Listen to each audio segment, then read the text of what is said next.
19? Okay. Oh, shit. Here we go.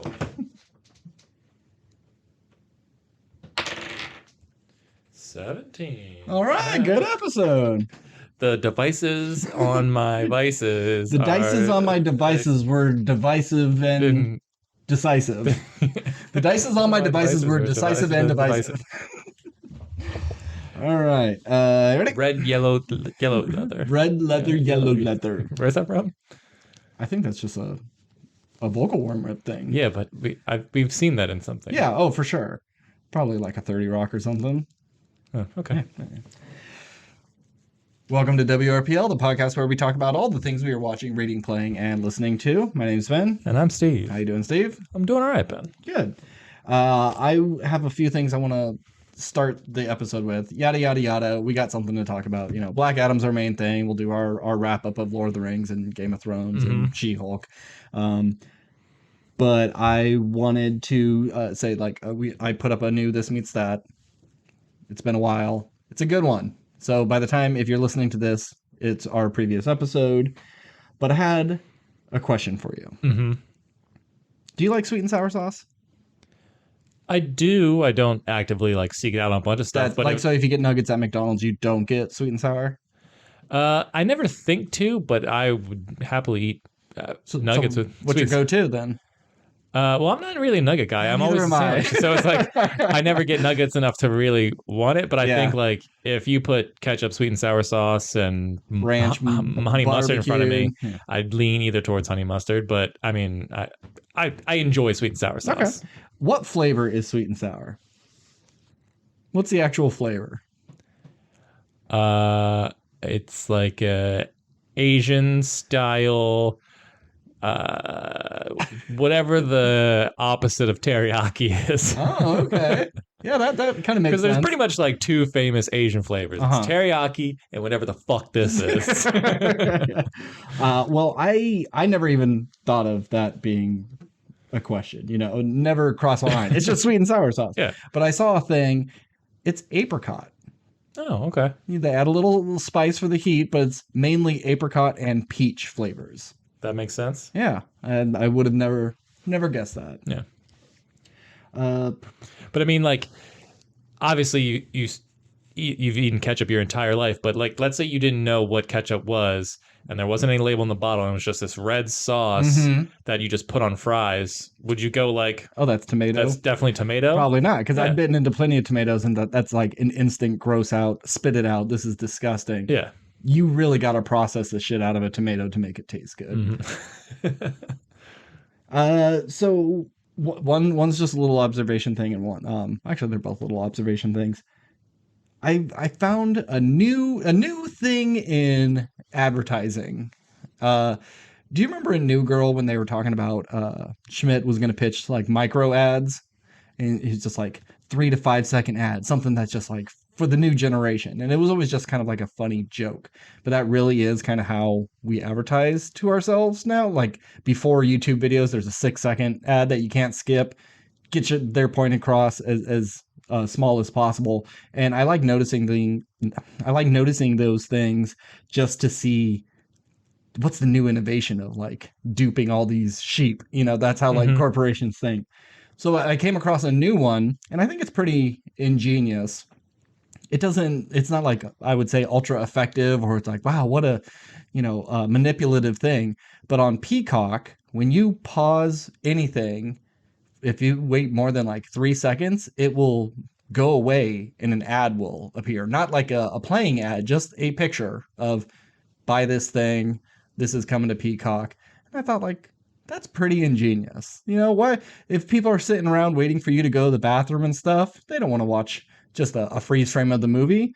So let's sell to them in that moment. And that's just genius. It's such a stupid little thing, but really smart. I bet the guy who thought of that got a bonus.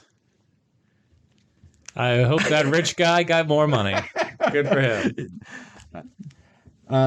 Because what we need in this world is more ads. More ads. But you know what I find funny? I don't know if we've ever talked about it on the pod, but I remember reading something where someone in the advertising industry said oh, big companies don't advertise to the masses, really. It's they have like they have a very small percent, like 10% of their customers buy 90% of their products. So they're advertising to that highly susceptible, like that episode of Community with whether Dean was like level 5 susceptible and Yeah. was just like buying all the Honda stuff or whatever.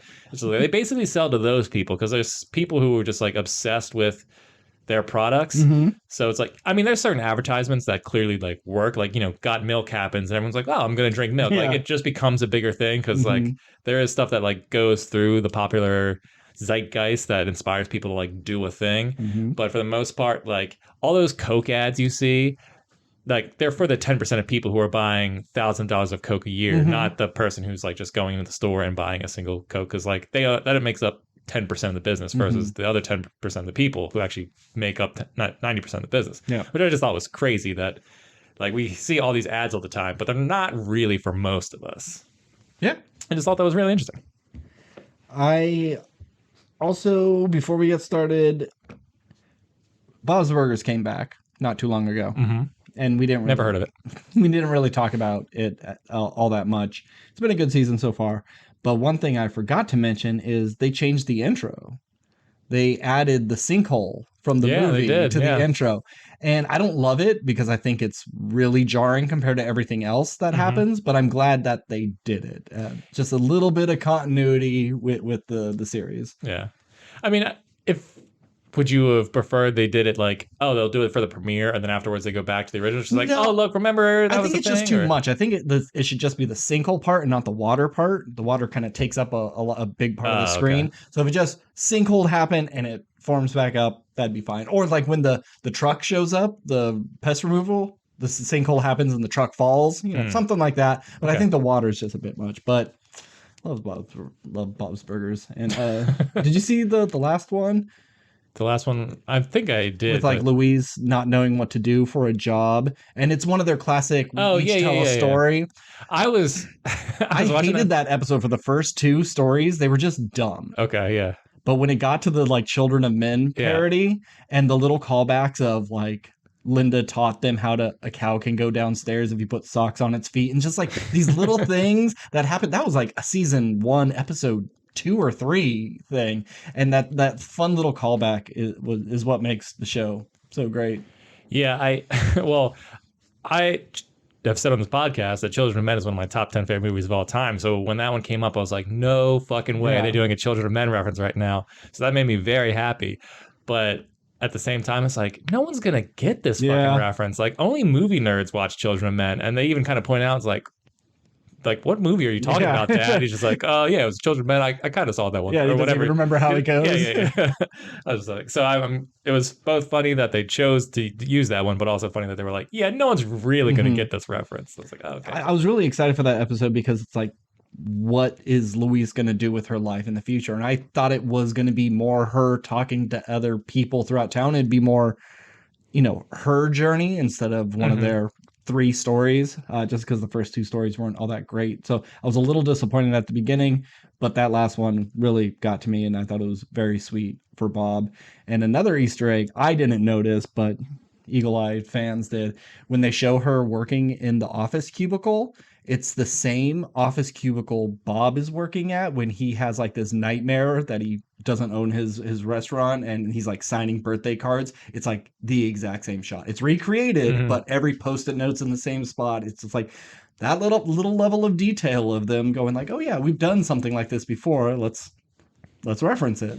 I also like that they don't really age the kids up at all either. They're supposed to be adults. They're supposed to be adults, but they're still children's size. Where like the Simpsons aged up, Lisa and Bart, whenever they like go into the future, quote unquote. But I think we will eventually get something like that. At some point, we'll see someone age them up. Maybe. Series finale. Yeah, I just rewatched like the last season finale when it's like Tina gonna smash the monitor at school, and it was like the 2-parter that was Blade Runner. Really excellent episode. really funny. All right, well, let's get into our main stuff. We had 3 big shows come to an end. Let's just start with She-Hulk. Okay, let's get it out of the way. I love this season finale. I thought it was the fourth wall breaking most people who were aware of that were waiting for. It it was like little drops throughout the season and then just like a whole glass poured on you. So I think maybe there should have been a little more of a ramp up to it, but I really like it. I think it pays off and it's funny and very just self-aware and one of the best episodes of the season and a nice capper. Yeah, I will say that I think I agree that it's one of the best episodes of the season, considering I hated what is it, 8 episodes? 9. 9? Okay, so I hated 7 of the 9. But yeah, when this episode finished, I didn't really know how to feel about it because I like this kind of stuff in most things when like a show can surprise you and like go meta and like kind of go off book and do a weird, unexpected thing. So I give it marks for that. It just, you know, I just don't know how to feel about it in terms of like where it fits in the MCU, just because it is like the first show to break the fourth wall and to like the Kevin robot is running the show, and then like they even got the Kevin Feige hat on. I thought that was kind of fun, and it's just like it just doesn't feel like it fits. And if it's like, oh, this is a separate thing, that's fine. Kind of like the What If show. It's like, oh, it's just another thing we're doing. But the fact that it's like seemingly supposed to be taken in the same world just seems like such a different shift of like tone and ideas. Like this doesn't meld, yeah, with the rest of the stuff that we've established for the past 12 years. And that's what's like jarring to me. It's like I'm not against them going and doing something different, because I've said on here like I want them to do different stuff. I want them to surprise me.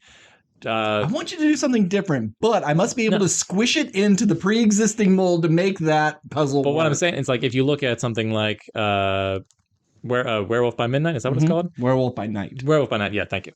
That shot in black and white, very little connection to the MCU. You know, it's in the same, but it's like, even though it looked different, it felt different, it shot kind of like a 1950s movie. Like by the end, when it like reverts back to color, like it felt like I could see that existing in the MCU, and it is different without totally losing me in that world, because it does take itself seriously, where this one doesn't. And that's where I'm like having trouble with how I feel about the show. Like the last 2 episodes got better and like kind of turned me back onto the show a little bit, but like the end didn't justify the rest of the means for me. I still don't like the show very much, but I've said it a bunch of times, I think she's great. I really like her character. She-Hulk's like CGI didn't really bother me all that much. I thought there was some fun ideas, especially in this last episode. Daredevil was a lot of fun to be around. So like I'm not against it existing. I just don't know really how to feel about it. And that's my biggest problem. It's like I don't hate it now, but I definitely don't like it. So I don't know, I give it all the credit for being one of the most creative things that they've done next to, say, WandaVision.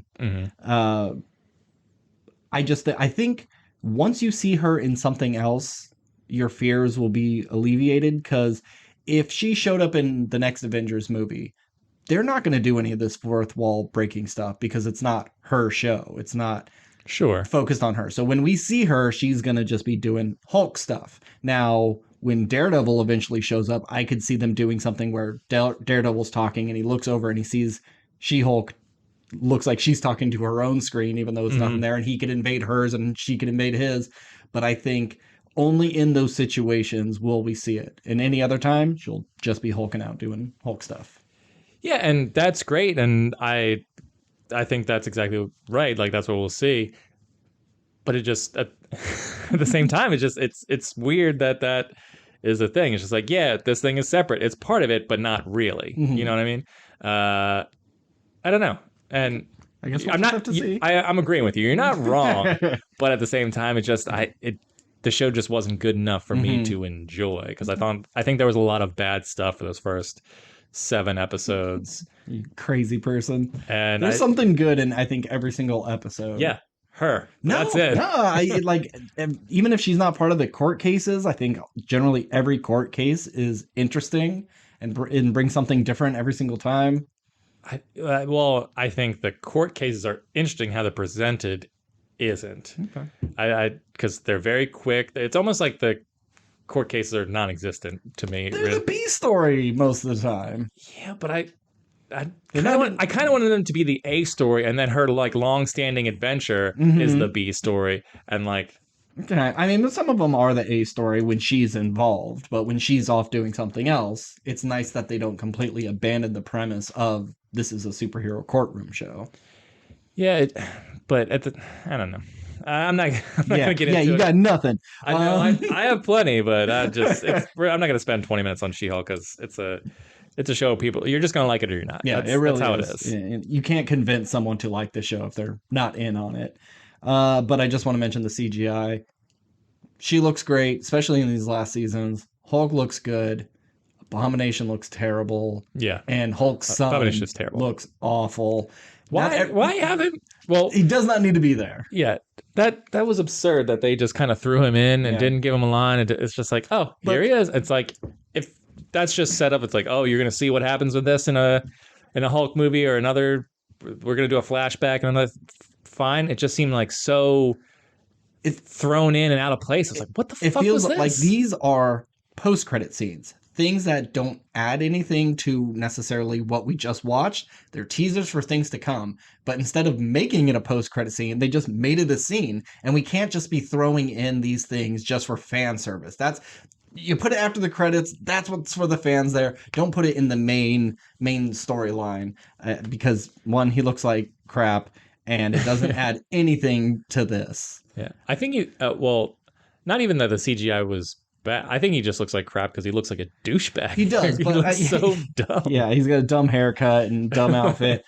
but also Abomination doesn't need to be Tim Roth photorealistic. He needs to be a monster. He's the Abomination. He shouldn't have a nice guy face. He never went through any sort of real transformation like Bruce did to get a hold of his rage. He did already kind of have it more when he turned. He was still able to talk, but it doesn't mean he like found his humanity physically. I could understand the voice and the thinking, but he should still look like a monster. And I think that's even funnier, having a gross monster person trying to be a motivational speaker. And last thing about She-Hulk, I wanted to see him in like a really tight like shirt with like a tie and everything. Yeah, with just suspenders. Like, he really just getting up really pumped and like he starts hulking out a little bit and suspenders snap and he has to kind of calm himself down. Like, okay. But I want to give a shout out to John Bass, who played like King Incel, or what was it, Hulk King? What was his screen name? Yeah. He's good in everything. He's so funny. Even like I haven't seen Baywatch, but I know he's probably the best thing in that movie. But if you can watch the show Hollywood, what was it called? Good Times in Hollywood, Florida? Something like that. It's called Hollywood, Florida is the name of it.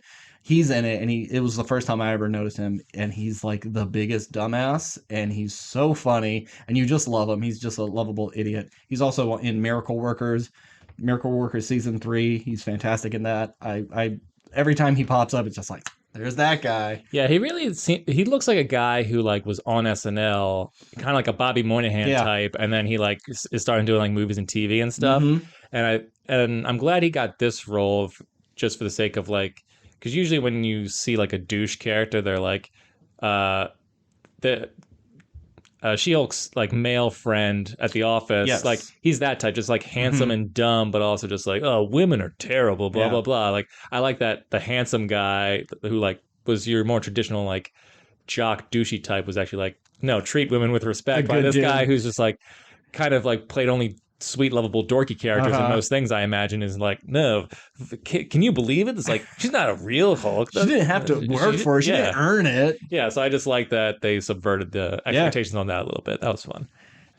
All right. Do you want to do Lord of the Rings? We generally do that before Game of Thrones. Sure. All right. Lord of the Rings, Rings of Power, 9 episodes. Finally came to, and big reveals. Which I was like, that's not true. That can't be true. I was doubting that those little weird priest people were like, oh, you're Sauron. Like, I don't buy it.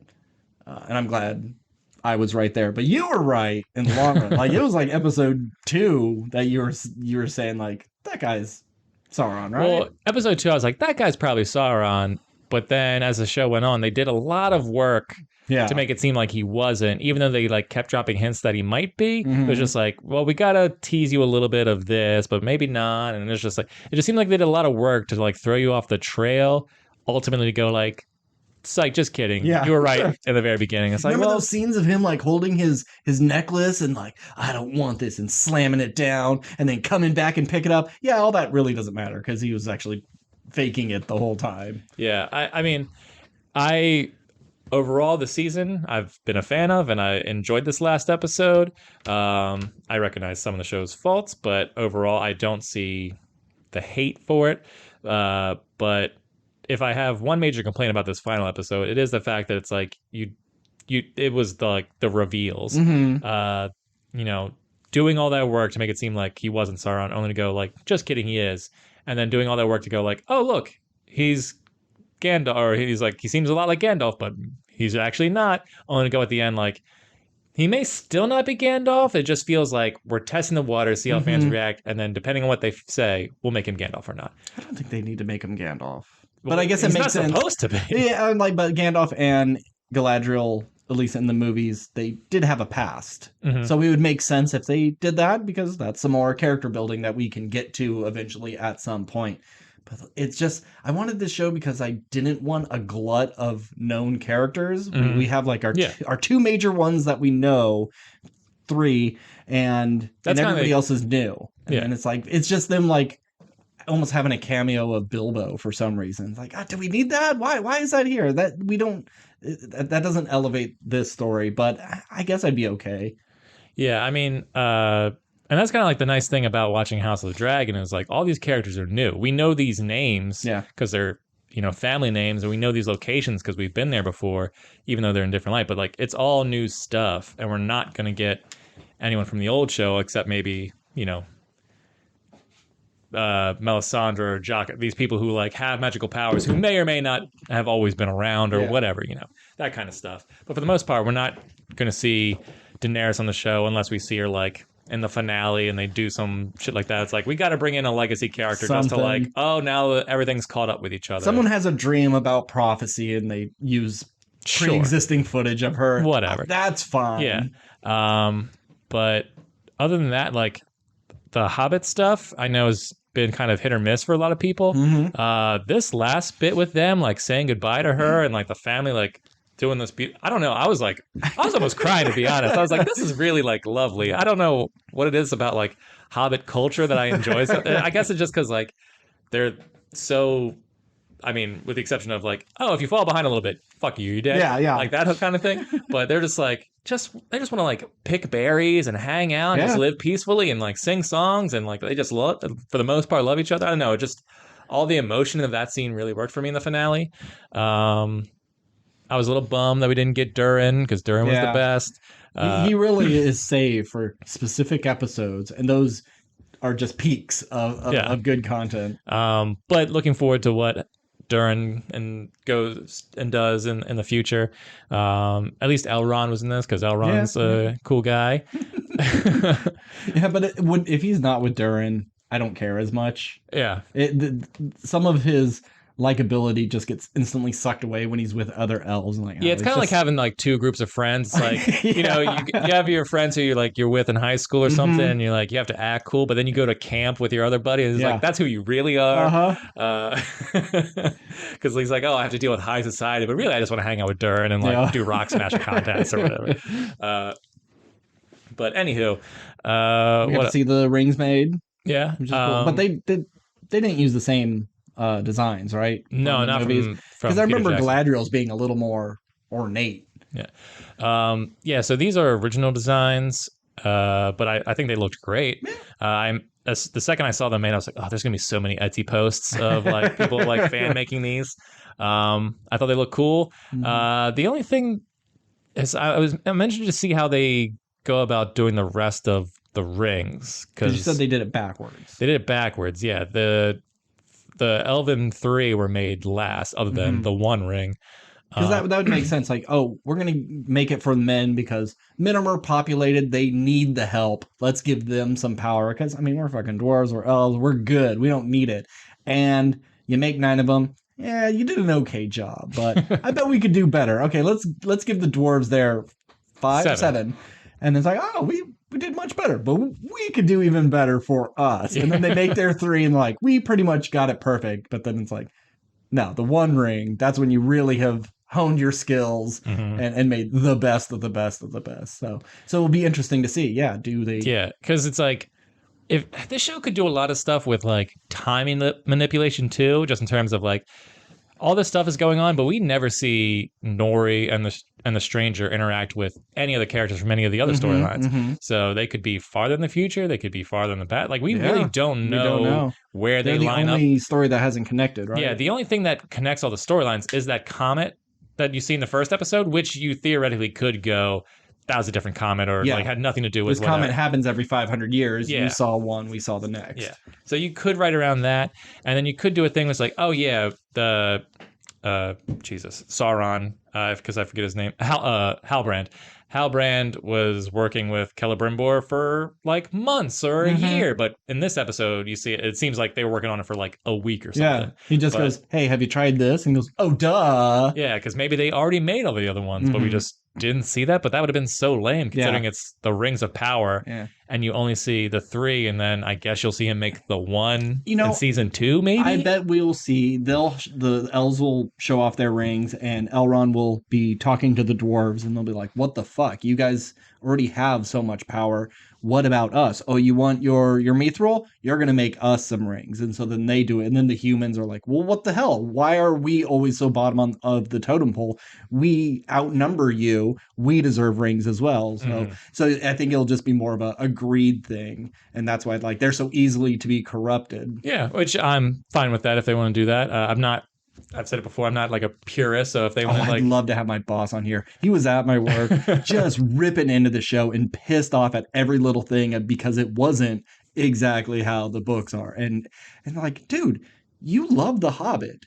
And there's so much that they fuck around with that, and you're okay with that. And like, Lord of the Rings, they fuck around with a lot. And it's like, but this is egregious. And it's like, no, I just think you're older now. If you were young when this came out and you had seen the other ones like just back to back and then fell into this, you would love it. Yeah. But because you grew up watching Lord of the Rings, you're inclined to say, well, this new thing is bad. The thing I knew is best.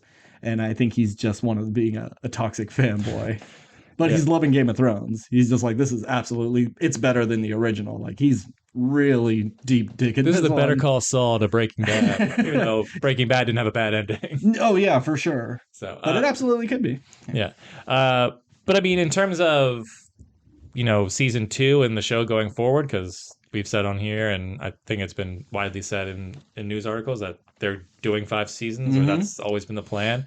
So in terms of like, I think if going forward, I just want the show to like take its time, work a little bit more on the characters and giving them like good dialogue, and just keep the show like fun and like have this uplifting glimmer of hope spirit, but also should give us these epic vistas and cool battles. Like, really, if you're gonna tout all this billion-dollar money, like really show it. And I think they did a great job, but I think that they have a lot of room to grow and have potential. But for a first season of a show that had everything going against it, it's perfectly good. I will not say it's the best show out there, because I don't believe it is, but it was a perfectly enjoyable watch for me, and I'm glad it exists because I'm just happy to be in the world of Middle-earth anyway. Yeah. Hopefully that all that money that they're throwing isn't just for special effects. Hopefully you are hiring the right people to write this. Anything in particular you want to see for season 2? Well, just bring back Heliodor immediately, because what the fuck? Why? Because that was another absurd thing. It's like, because he's alive and he comes back. Yeah. So to like, if that's, you're telling me that's for people who have not seen the movies? If anyone's watching the show, chances are they've seen the movie. But can you blame them if they don't remember that name? Legolas, Gimli. With Isildur, I can't even say it. Yeah, like I know my mom would have no fucking idea who that character is. So for some, he's not as important. That name may sound familiar, but it's like, oh, whatever. Yeah. Who cares? And if the idea is just to trap him there, so he runs into Sauron, and they have like two bros hanging out in Mordor thing. Like, and they were talking about like I don't want to see that. They were saying they wanted Sauron to be the Walter White of this. Is show. Isildur going to be Jesse Pinkman? So it's like take you under my wing and show you things, and then he's going to realize, oh, this dude's no good for me, and then they have to fight. I mean, I guess if you're, I mean, I'm not saying I'm totally, at this moment, I don't want it, but if the idea is, okay, well, we're going to team them up, and obviously he doesn't know that he's Sauron, he's this dark, ancient necromancer person. It's like, okay, so he learns like, oh, this is what ruling is. Like Sauron is Palpatine kind of like tampering with Isildur. So when he does take the ring and he does have the opportunity to like throw it in the fire, he does. And he's like, I've been here, like I've seen what this thing does, or I've seen the power that Sauron had. It's like I could see that being like kind of a fun way of like explaining that, as opposed, because like Frodo would have thrown the ring in the second he got it if he could have, but like he had the ring for so long on the trip to Mordor, it corrupted him versus Isildur, which was like it corrupted me after like 35 minutes. Like he just had to get up the volcano. Yeah, he just had to get up the volcano. So that could be interesting, but if you team them up, you're gonna have fanboys just going like, "What the fuck is this?" Like, there's gonna be season 2 is gonna have a real hard time. Yeah, but I hope it just blows everyone away and just goes like, "Okay, we took your advice and we made the show exactly what you wanted." And then they probably still go, "Nah, you don't want to do what the fans want. The fans are terrible." So just keep doing what you're doing, Amazon. And I mean, I was going to say fuck Amazon, but we'll cut all this because you can say fuck Amazon. They don't care. No, they know they have a monopoly on what they do, and like, yeah, you can hate us, but you're coming back for more. Yeah, look, man, we need sponsors. I'll sponsor your evil fucking corporation. I used you today. I mean, I love The Boys. I'll support you just to get more of The Boys. So, the TV show. Yes, and not a crate of young men sent to my house. Not that. Wink sound.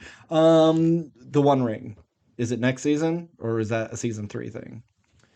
I could see it being the end of this one, but I could also see it being the end of the third one. Yeah. It depends on how much they want to do. I don't know how fast like the making of the ring is to like his overall taking over or like, you know, starting his great war. How much time period goes for that. So it easily could be season 2, or could be like by the end of season 2, he's now, because it could be one of those things where he sends Isildur on fetch quests and it's like, I need these crystals from these mountains and I need this material so I can forge this alloy and build this ring in the fires of Mount Doom. And then at the end of season 2, you see the ring or something. But I'll say season 2. Season 3 is a lot of like moving pieces. Season 4 would be like, okay, now like mini battles are happening, you know, war is breaking out, and then season 5 is like just leading up to that final battle and, you know, aftermath. I'm assuming what's his name, like Billy Bing Bong, what's his name? Billy Bing Bong. Kettle Blim Blam, what's it, Celebrimbor? Oh, Celebrimbor. Celebrimbor. Yeah. Does he die? Or does he like get to go to elf heaven? Oh no, he has an awful, terrible death. Really? Yeah. Nice. Okay. He probably is one of the worst deaths in all of Tolkien. I think. Yeah. In terms of like, it's not like it's some like he just gets his like skin peeled off like centimeters at a time or anything like that. But most people like get stabbed, but head cut most off. people just die quickly. Where he has a horrible road ahead of him. Nice. Anything else? Any predictions or? Nah. We'll let season 2 speak, you know, for itself. Okay. And we just minutes ago finished Game of Thrones. The Hot D, House of Dragon. House of Dragon. I was like, what the fuck is it called? Yeah, it's Game of Thrones, House of the Dragon. Pretty good finale. No, I mean, even what's her name? Alicent wasn't even in this one. Just like last season or last episode, Rhaenyra's wasn't in it, so they each got to kind of have their own finale. But good season. Yeah. It took me a few episodes to get behind it, but once I kind of saw what they're doing, and even though it was kind of confounding to do the time jumps so quickly, you really kind of get behind that idea of Yeah. like fuck this story, we're moving it. You could have spread that whole first season over a couple of seasons and really drag out some of these characters' development. But no, like no. Dragging out. Oh. But they're like, no, he gets his eye cut. He has a big dragon. Jump to the next episode. You know he's a piece of shit. It's nice shorthand. So what'd you think of this season?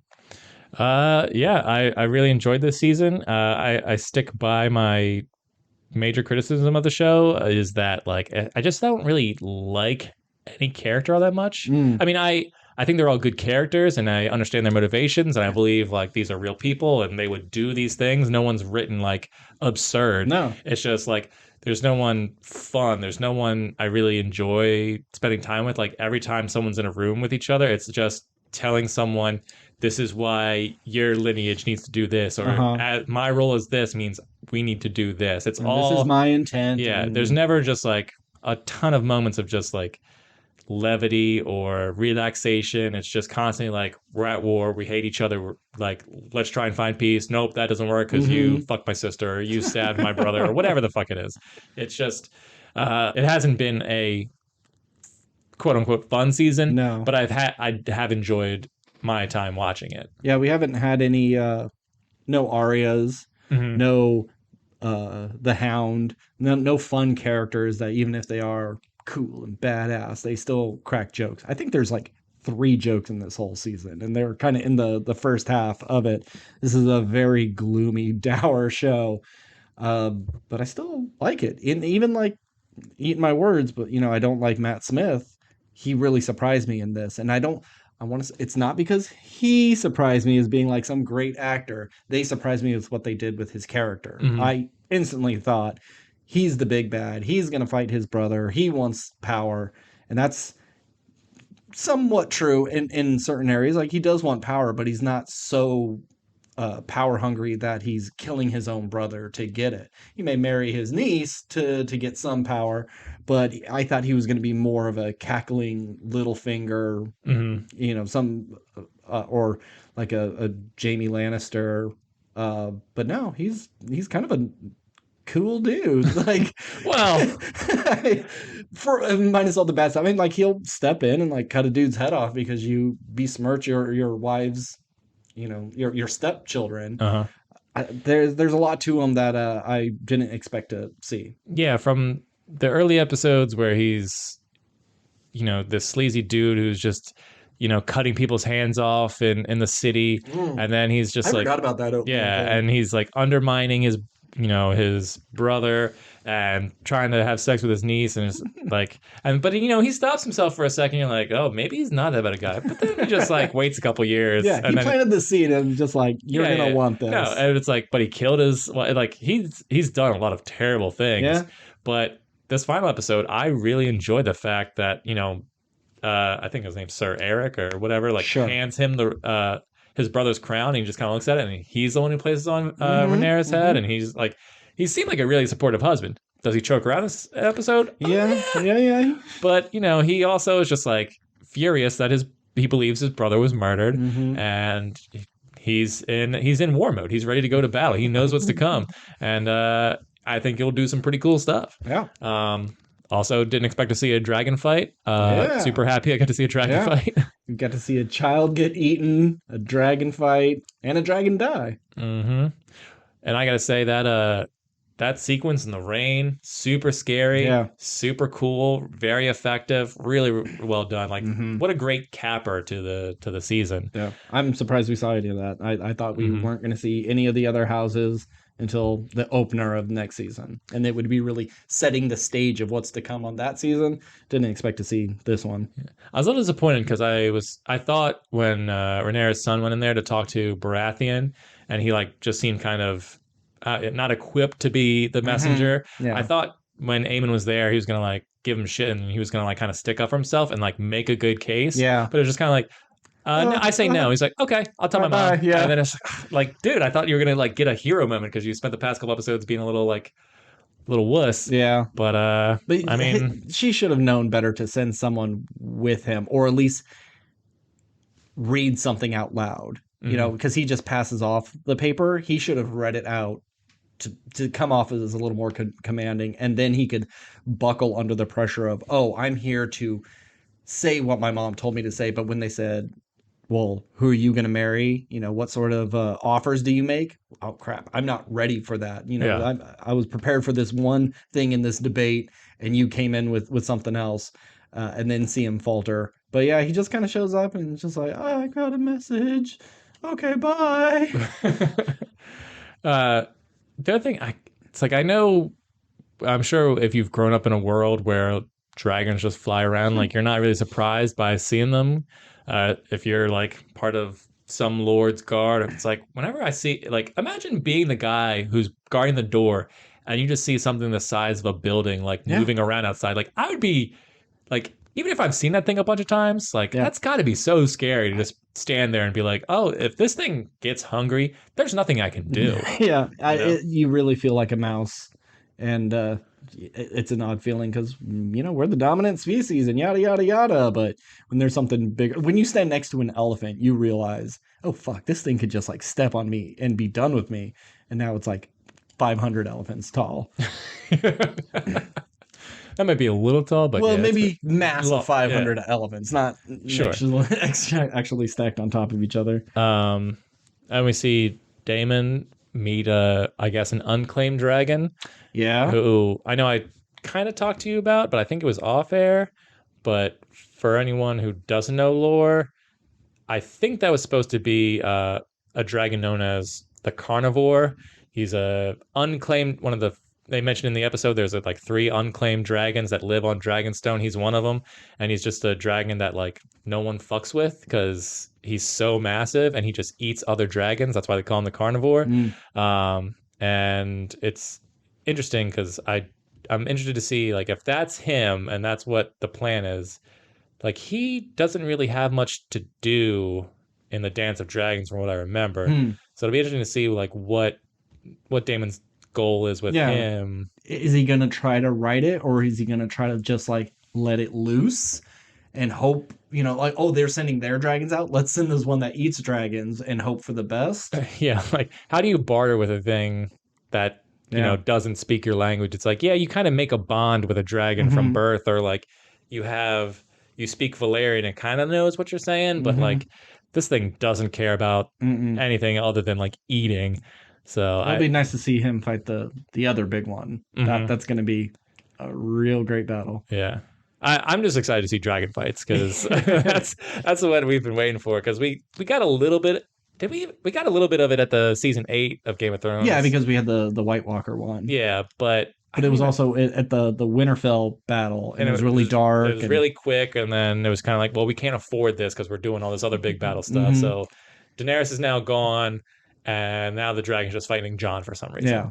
Yeah. That was weird. But now we're going to see multiple dragons doing multiple fights. I don't know. It's going to be cool. Yeah.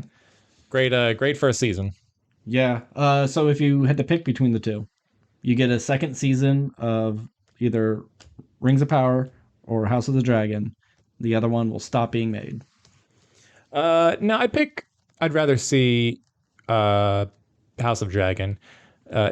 Because it's a better show. I can acknowledge that. But I think for me, if you never made another piece of content with Lord of the Rings after Peter Jackson's trilogy, I wouldn't really be that upset. I mean, outside of like video games and the books and stuff like that, like that's all fine. But in terms of like movies or TV, it's like that's the thing I love the most. So I don't need more of it. I'm happy with that. Do I want to see Rings of Power go on? Of course. But if you decided, it wasn't worth it, fans aren't into it, we're not going to make a season 2, I'm not going to cry about it. But this show that everyone loves, that is great, that is like, has all the potential in the world to be the next big thing. Like if that went away, I'd be like, oh, that's kind of a bummer. Like I really got invested in a show I didn't expect much in the beginning. So I would pick House of Dragon. Same, I agree. Okay, let's get to some new stuff. You don't have anything, right? No, I mean, I watched all our normal stuff at Atlanta. Do you want to talk about Atlanta? I mean, we can. Yeah, might as well. Okay, real quick. Did we talk about the week before with the killer? Crank That Killer? Okay.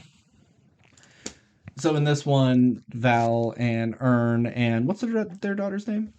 Lottie. Lottie go on a camping trip for Lottie's birthday to try to reconnect as a family, and it's kind of a test for them to see, do I want to continue this, because Ern's going to California, she wants to stay behind, and he's here to try to convince her that, look, we can do this as a family, and she's kind of on the fence because she doesn't want to leave.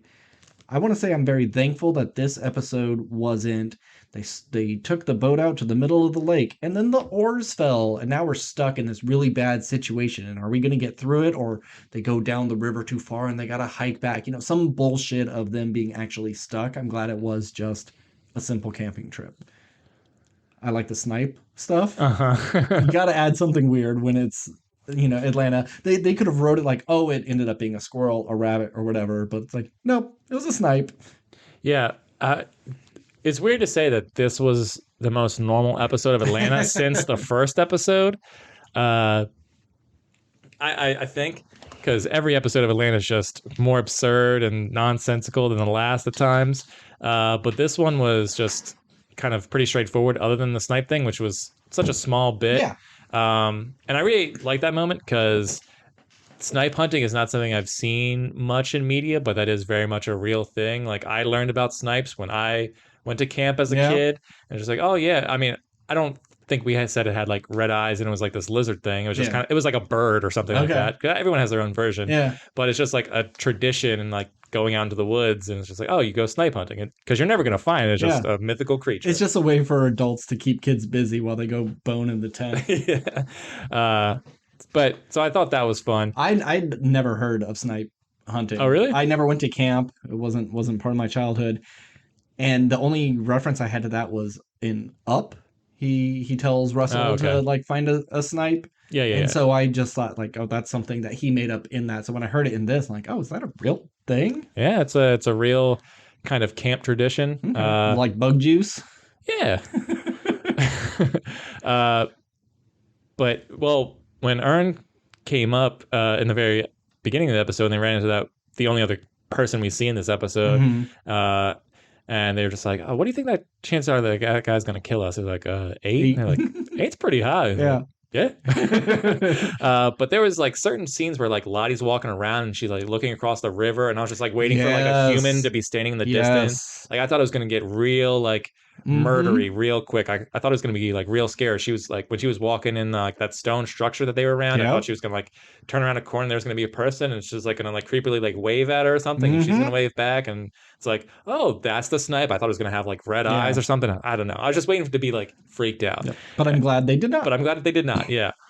And we don't really get to see Donald Glover act too well. And he acts great in every episode, but in terms of like really chewing up a monologue, and they've been giving him more. I mean, I guess he's been giving himself because he's the creator, but like he had that monologue in the therapist episode, and now he's got this where he's professing his love for Van, which I thought all was like great stuff, and it was like nice that it was for the most part a normal episode, and that little sweet bit at the end where they're just like, music's playing and they're smiling and talking to each other, and you just see her in the background, like, and Lottie smiles, and like you could tell like that was her wish for her birthday. At least that's where I'm gonna assume that was. That makes sense. I didn't think of that. Yeah, I was just like, oh, they're doing a liar thing. No, I just looked at it as her noticing her parents being more affectionate and like, oh, things are gonna like get back to normal. Sure, and that could be what it is, and because you don't know Lottie's wish, but that's how I interpreted it. Because she wasn't really smiley or having, like, she said it was like, oh, I'm having a good birthday, or like, I'm not really having a good birthday. Like, she wasn't having a great time because her parents were right. But like the second they, after she made that wish, they pretty much like went to bed, and then they talked. They became a family, and everything was good. So that's what I assume that's what that was supposed to be. It was a very sweet episode. Yeah, I feel like Ern was given 110, and I didn't feel the same from Vanessa. I felt like she needed a couple of lines to come back to profess her feelings, but it was more just like a ditto sort of thing. Fair enough. Because it could even almost be played as she's lying and this isn't what she wants. But he just wore her down enough to go, okay, fine, let's just do it.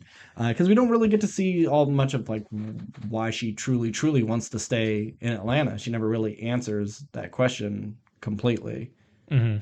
But Yeah, I mean, well, if you look back on season 3 and how that ends, and just because I could see the big complaint on the show, just because part of me as like the film watcher is this is them like going, oh, we only have like 3 episodes left. We need an episode where, even though we haven't laid down a ton of groundwork for these two to get together, we're just gonna force them to get together Yeah. after like a nice monologue or whatever.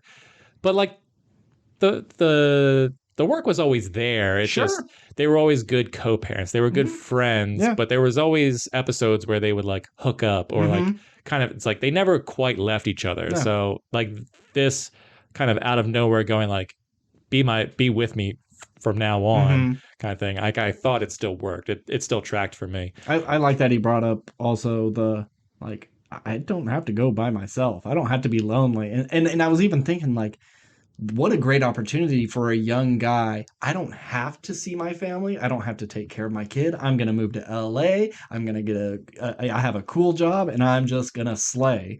And that's a good defense of like, look, I don't fucking need you there to not be lonely. I want you there because I actually love you.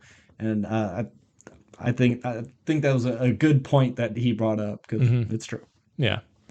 I mean, I love all the Van stuff. Like whenever Van gets her own episodes, so I just wish. I mean, there's still 3 more to go. We might see it, but I kind of wish we had more time with her and seeing her more day to day. With like, I mean, yeah, we had the Lottie and her like being on TV episode, but that just felt like such a weird adventure where I kind of just want to see like her as a normal person. But yeah, I thought it was a great episode. So next episode has to be a Darius episode, right? He hasn't gotten any real time to shine. He just pops up and he does a great job, but we haven't had anything focused on him. Did you see the title for the next episode? No. Oh, Nick, who was on our last episode, is going to flip because the episode is titled like revisiting a classic, a Goofy movie or something like that. And I mean, maybe it has very little to do with a Goofy movie, but like even the description, you know how they do like the man, women are crazy. Yeah, it's like talking about Goofy movie. That's funny. Well, he hasn't watched Atlanta. I don't think he's seen any of it, but except for the Titty Perkins episode because I made him and my roommate watch that. Yeah, so I think as weirdly popular as that movie's got in the past couple of years, like I'm excited to see what they're going to do with it because if I'm interested if like a Goofy movie is considered like a something that exists in the world. No, just like a young black man or the young black kid's like classic. It's like, this is. There's not a lot of representation in cartoons for black people, so they see Max and it's like, okay, that can be me. I can see myself in that and in the type of music he listens to. You know, I can see why. Powerline's one of the all-time greatest, man. Maybe they're doing a live action Goofy movie and they're trying to get like Paperboy to do a song on it or something. That would be really funny just to see people like dressed up like as dogs. Because whenever they do like terrifying media stuff, like they talked about Black Panther 2 and like they've been talking about Black Panther 2 since last season. And with all these like fake actors or real actors who are in it that aren't actually in it. It would be funny to see them do like, oh, well, what's Disney doing a live action remake of now? Like, Goofy movie. Oh, we got to see this. Oh, that'd be really funny. Yeah. Oh, okay. Now I'm excited for something that may not be true. Won't happen. Yeah. Yeah. Yeah. Donald Glover, he'll do another character where he is, Powerline and he'll perform that song. Oh, yeah. I mean, oh, shit, Ben. If it happens, you heard it here first. No one heard it here. Was there anything else that we watched week to week that? If there was a Rick and Morty that we didn't talk about, it's on hiatus until that's right. Then I have nothing. I mean, I did start season 3 of Mob Psycho, an anime which actually is pretty fun. I'll maybe talk about it when it's all over. It's only been 3 episodes in, but I'm enjoying it so far. I'm watching more Interview with the Vampire. It's getting more enjoyable. I'm liking it a bit more and kind of embracing the character or the actor choices they made for these characters. I'm enjoying it. I got one new one just premiered tonight, so got to catch up on that. But I watched a few things. I'm not going to talk about all of them. I'm actually going to maybe let you pick which one I talk about. But first, I want to talk about a YouTube clip. It's not a clip. It's over an hour long. It's like an hour and 16-minute video. It's about Garfield and what the internet has done to Garfield. It's called What the Internet Did to Garfield, and it's by Super Eye Patch Wolf. I don't know if you're familiar with this channel. I am not. I have heard that name a couple of times, but I never saw out anything until this was suggested to me somewhere. Who knows? But it's been in my YouTube watch later list forever. And this guy just kind of goes through the history of Garfield and where his origins came from, and Jim Davis and the fandom, and why they love Jim Davis so much, and the first incarnations of taking Garfield and manipulating it, like Garfield minus Garfield, where people would just I love Photoshop. Garfield minus Garfield. And it just shows like kind of this tragic life of John Arbuckle, because he never interacts with Garfield as if he understands him. So anything Garfield says, he doesn't know. So some of the things he says are really depressing, and he just has this awful, awful life. And Garfield is just there to shit all over him. And he even he read hundreds of comics, and he did a breakdown of what type of comics they are, because every comic is pretty much a 3-panel thing, just a setup, middle, and a punchline. Very easy to mess around with it in Photoshop and make it whatever you want.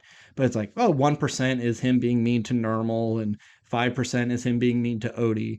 And the top 3 are like, number 3, Garfield is lazy and gluttonous. Number 2 is Garfield does something really fucked up to make John's life worse. And the one type of joke they use more than anything is like 37% of all the comics are John is a pathetic loser, because he just fails at dating and, just fashion and anything. Everything he does, he's just an absolute loser. And how that devolved into like, I'm Sorry, John, and the first sort of Lovecraftian monsters that he evolved into. And there's a lot of little mini steps in between. There's this other YouTube channel, and I don't even remember what it was, but they did like these weird live action reenactments of strips, and it'd be like, just like the strip is, it's in 3 parts. The first panel would be a complete reenacting of the comic. The second would be showing you the panel. And then the third, it would take a weird turn where it's referencing things from the first video, but turning it into something completely different. It'll like turn into a country song, and it'll be a fake music video for this country song.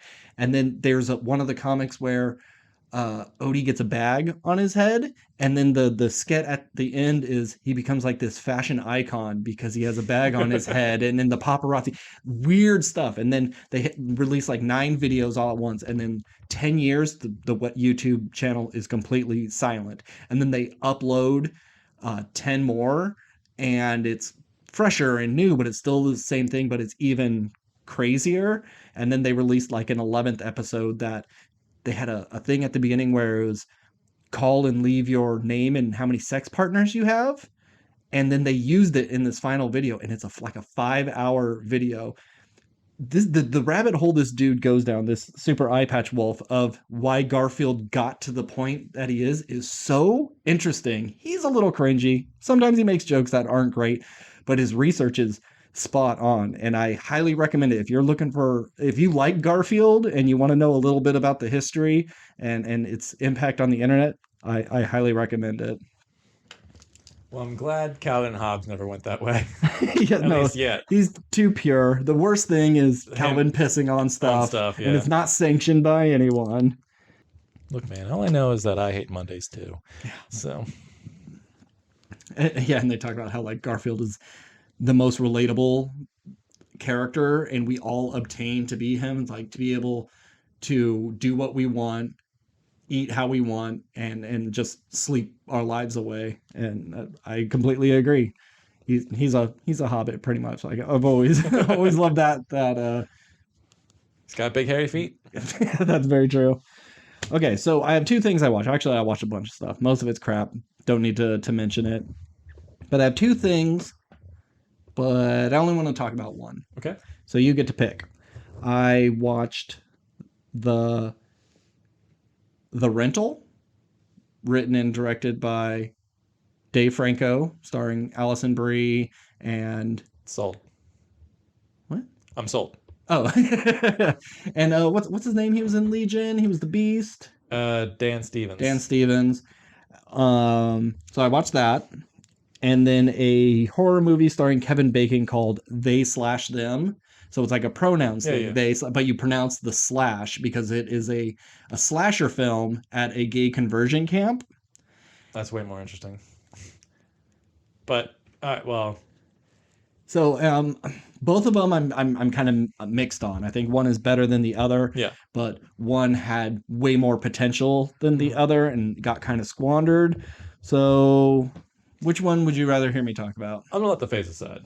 Okay, so 1 through 10 is The Rental, Okay. and 11 through 20 is They Slash Them. That 10. is a 10. Okay, we're going to talk about The Rental. Okay. All right. This is the one I assume had more potential. No. Oh. They Slash Them, I'll talk real quick. I like the characters. I like the world because Kevin Bacon is the camp counselor. And he's like, I don't care that you're gay. And I don't care about God or anything. We just want to give you an alternate perspective on things. Is this set in modern day or is Modern this like... day. Okay. Yep. And he seems like a real cool hip dude. And, you know, but they're still pieces of shit. They're still like, yeah, you could be gay if you want to, but you're a fucking disgusting, perverted abomination. Oh. But all the characters are really interesting. And the slasher stuff is like 7 to 10% of the movie. It doesn't need to be there. It could just be an interesting story about these characters, and the people who run it can be scumbags. We don't need to throw in a slasher on top of it. Gotcha. It really not so good. So The Rental, written and directed by Dave Franco, starring his wife Allison Brie and Dan Stevens. They are a married couple. He works for, I don't know, it's like an advertising firm or something, and he has a coworker, and they're just like partners in work, and they're great. She starts dating his brother. He's kind of a loser. He's been in jail a few times, a little violent, a little prone to anger, but she's really making him a better person. So they just landed the big deal, and they know the next year is going to be a whole lot of work, so let's go get an Airbnb on the coast. It's like a northeast coast, rocky cliffside, big beautiful house. They're like, let's all four of us go there, do some drugs, have fun before we get started on this project. So the partner of Dan Stevens, she is her last name is Muhammad, and so when she tried to rent it, she got denied. But then he rents it like an hour later and got approved. And so she's a little confrontational with the guy who's running the building. He instantly comes off as like, what the fuck are you doing with all these white people? How'd you get involved with this? And, you know, comes off like a scumbag. And Allison Brie's just like a little more, keep the peace. Let's play nicey nice. And the younger brother is just like, ooh, I want to beat the shit out of this guy. And Dan Stevens is also like, come on, guys. He may be a piece of shit, but you know he's not going to be around. I'm sorry. Who's Dan Stevens' younger brother? He's just a guy. I don't know his name. Okay. Oh, he's the dude from The Bear. Oh, okay. Is that the main guy?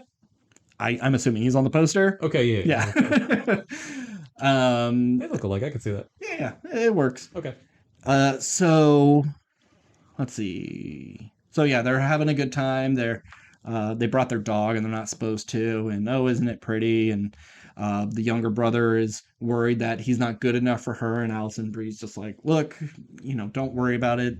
They're not a thing. They're a work thing. So she'll need someone who isn't him to be there for you, because you know they're gonna get their needs from other people, and you got to fill the void for what else they need. Yada yada yada yada. Pretty much trying to say like you're good enough. Well, they're going to party the first night, and Allison Brie's like, no, we're going on this hike tomorrow. You guys party. I'm going to go to bed. And they all do ecstasy and get all fucked up. And Dan Stevens wants to get in the hot tub. And then, of course, the other woman gets in, and they kiss, of course, you know. Uh-oh. But then they stop. And they're like, look, we got to just go to bed. So she's taking a shower, and then he's all standing all sexy in the doorway and gets in the shower, and they start getting it on. So the next morning, Allison Bree's just like pumped. Let's go on this hike, and they're like, "No, we got real too fucked up. You guys go without." So Allison Brie and the younger brother go on their own, and he tells her like, "Hey, my brother, your husband. He kind of had a pattern of dating women and then finding someone new while he was still involved." I'm talking way too much about this. I'm giving like way too many details. Anyhow, the other woman sees that there's a camera in the shower, and they're like, "Fuck, we got to call this guy, and we got to call him out." And Dan Stevens just like, "No, because he can hold that against us. He can show our partners that we were screwing around. Let's just pretend it never happened, and we're just gonna go, and no one will be the wiser, because what's he gonna do with it? Try to extort us? Probably not. He's probably just a weird pervert, and yeah, just likes to snoop on people." So then, Where was the camera? Was it like in the shower in the head? actual shower head, yeah. Okay. And so they're also thinking like maybe we could find the router and destroy it, because it's these sorts of cameras aren't like long range. You can't be down the road at his house. So they get back from their trip and the hike, and Allison Bree's all pissed off because her husband has this pattern of behavior, and she's just like, "Okay, fine, whatever. It's my night to get fucked up. Let's all do it." And they're all like, "No, we don't want to do it." And so she's pissed, like, we're supposed to get fucked up tonight, not last night, and yada yada yada. So she does it, tries to get into the hot tub. It's not working. So she calls the racist dude, to come and fix it. And they're like, "Oh shit, don't, we gotta play it cool." And he's, kind of being a racist asshole, but not mentioning the cameras, not trying to blackmail them or anything. And he's about to leave, and the other woman is like, "I'm gonna show you something," because he says something snide to her, and she's like, "Fuck this guy." Tries to like, "Look, why'd you put a camera in there?" And he's like, "I don't know what the fuck that is. I've never done anything like that. You're trying to set me up. You're trying to frame me for something. I didn't do that." And she gets in his face, and he gets a little pushy with her. So then the younger brother comes in and beats the absolute shit out of this guy, fucks him up in the bathroom, and he's in the tub, and they're like, "Oh god, this is going to be bad." Then we see someone else come into the bathroom and choke him out and lets him die. So now they're like, "Fuck, we have a dead body. We got to get rid of this. Maybe if we just chuck it over the cliff, he was drunk when he came over, it'll just be like he stumbled and fell." And Alison Brie's just like, "Are you fucking serious?" Like, she's the most logical horror movie situation person. She's just like, "No, your brother killed someone. Why are we all trying to hide this? Just need to call the cops. Sorry, you fucked up." And then like they keep trying to convince her, and she's just like, "No, I'm not going to be a part of it. I'm going to bed. Do whatever the fuck you want." And even later, she's just like, "We're going to get caught.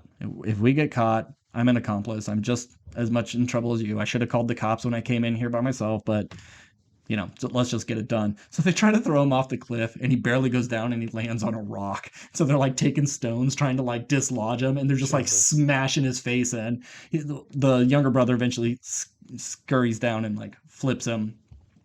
But then Alison Brie is in the house just packing up because they're gonna leave, and then the TV comes on, and the footage of them in the shower happens, and so she's pissed, and she just gets in the car and takes off and leaves them there. And so they're still trying to hide it from the younger brother, and they're panicking.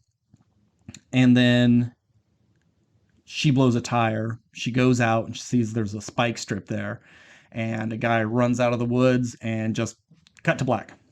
So then bad guy texts on her phone to Dan Stevens like, "Come help me, help me, help me." He goes out there, and he's just like in the shadow holding her phone as it's lighting up, and like, "Oh honey, you scared me there," and walks right up, takes a hammer to the head, dead.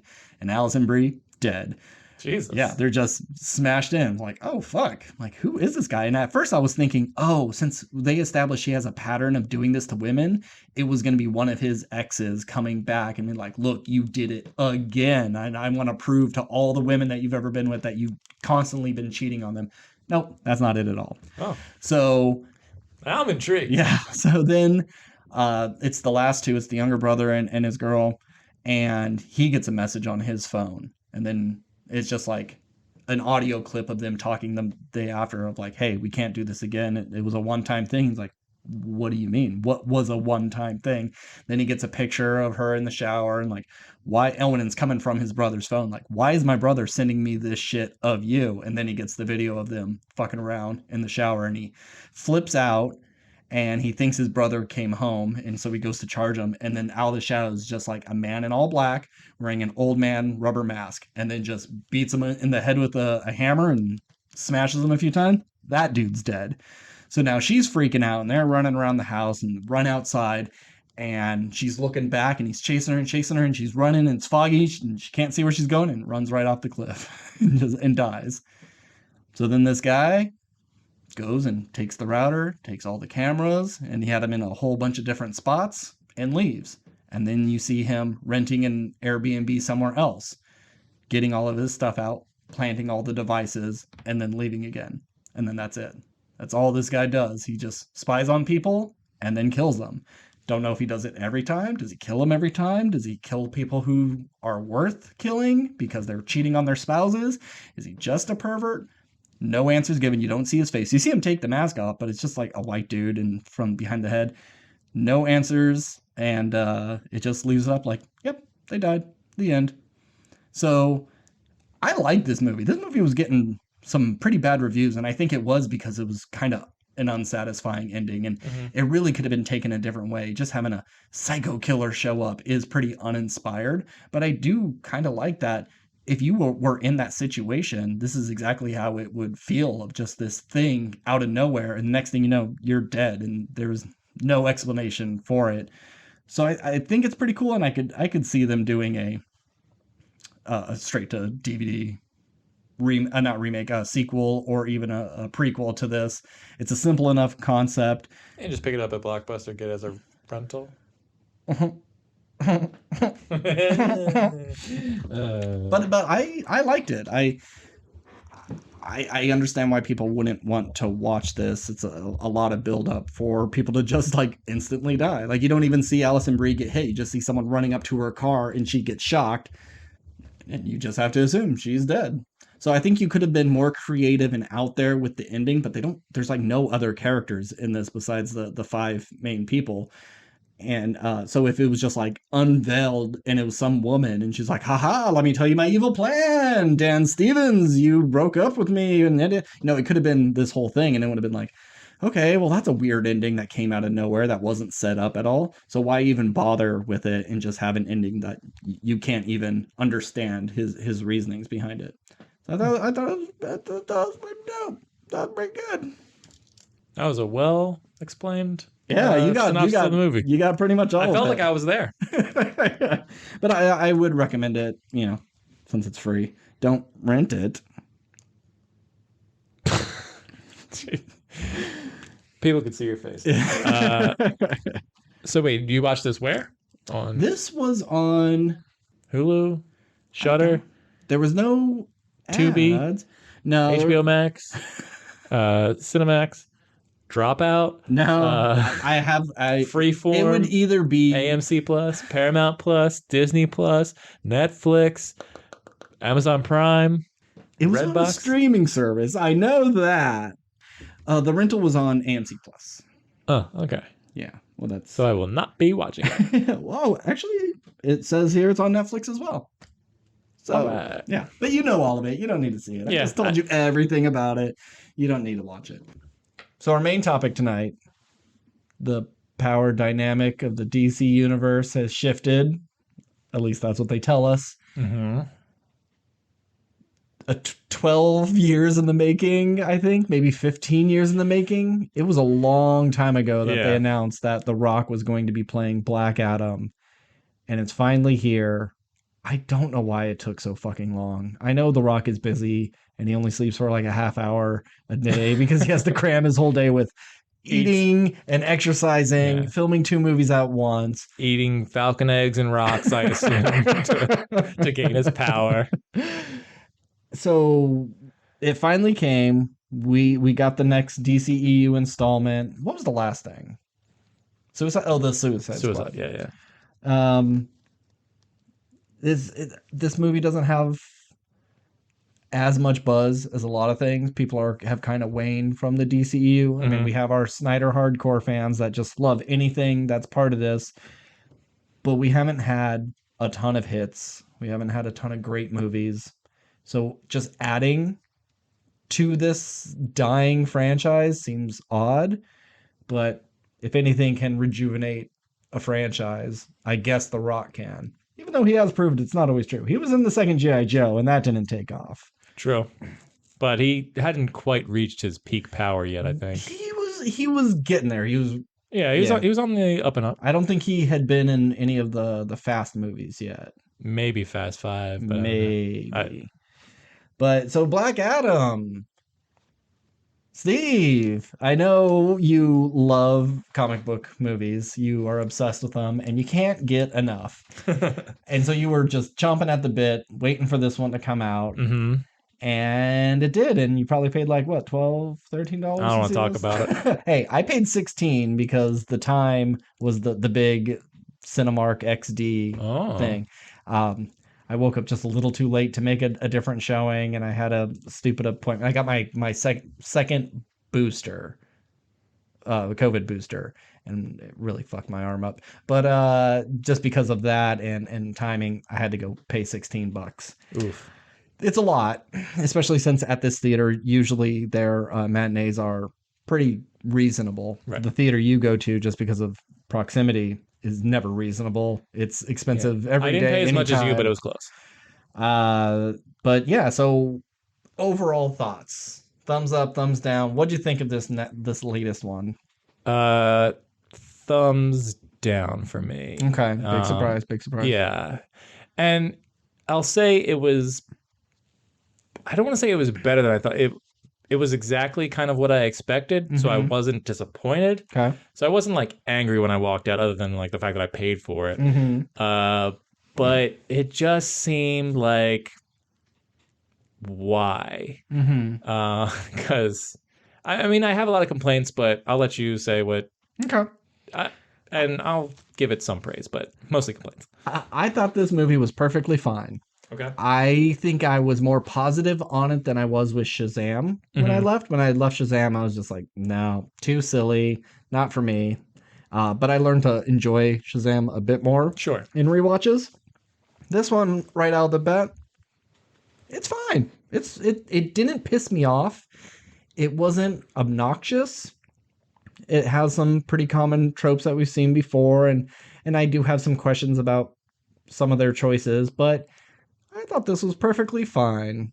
It's not going to make my top 10 of the year, no. That's for sure, but like this is like not offensive. This doesn't make me go like, "Oh, they ruined that character," or "Oh my god, the opportunities that they had, they really squandered it."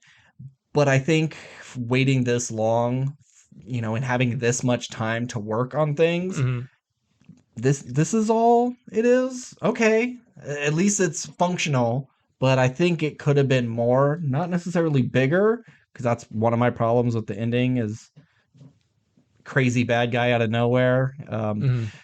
But it just feels, I don't want to say, oh, this is just another superhero origin, because I don't think it does the same sort of things that we have seen before.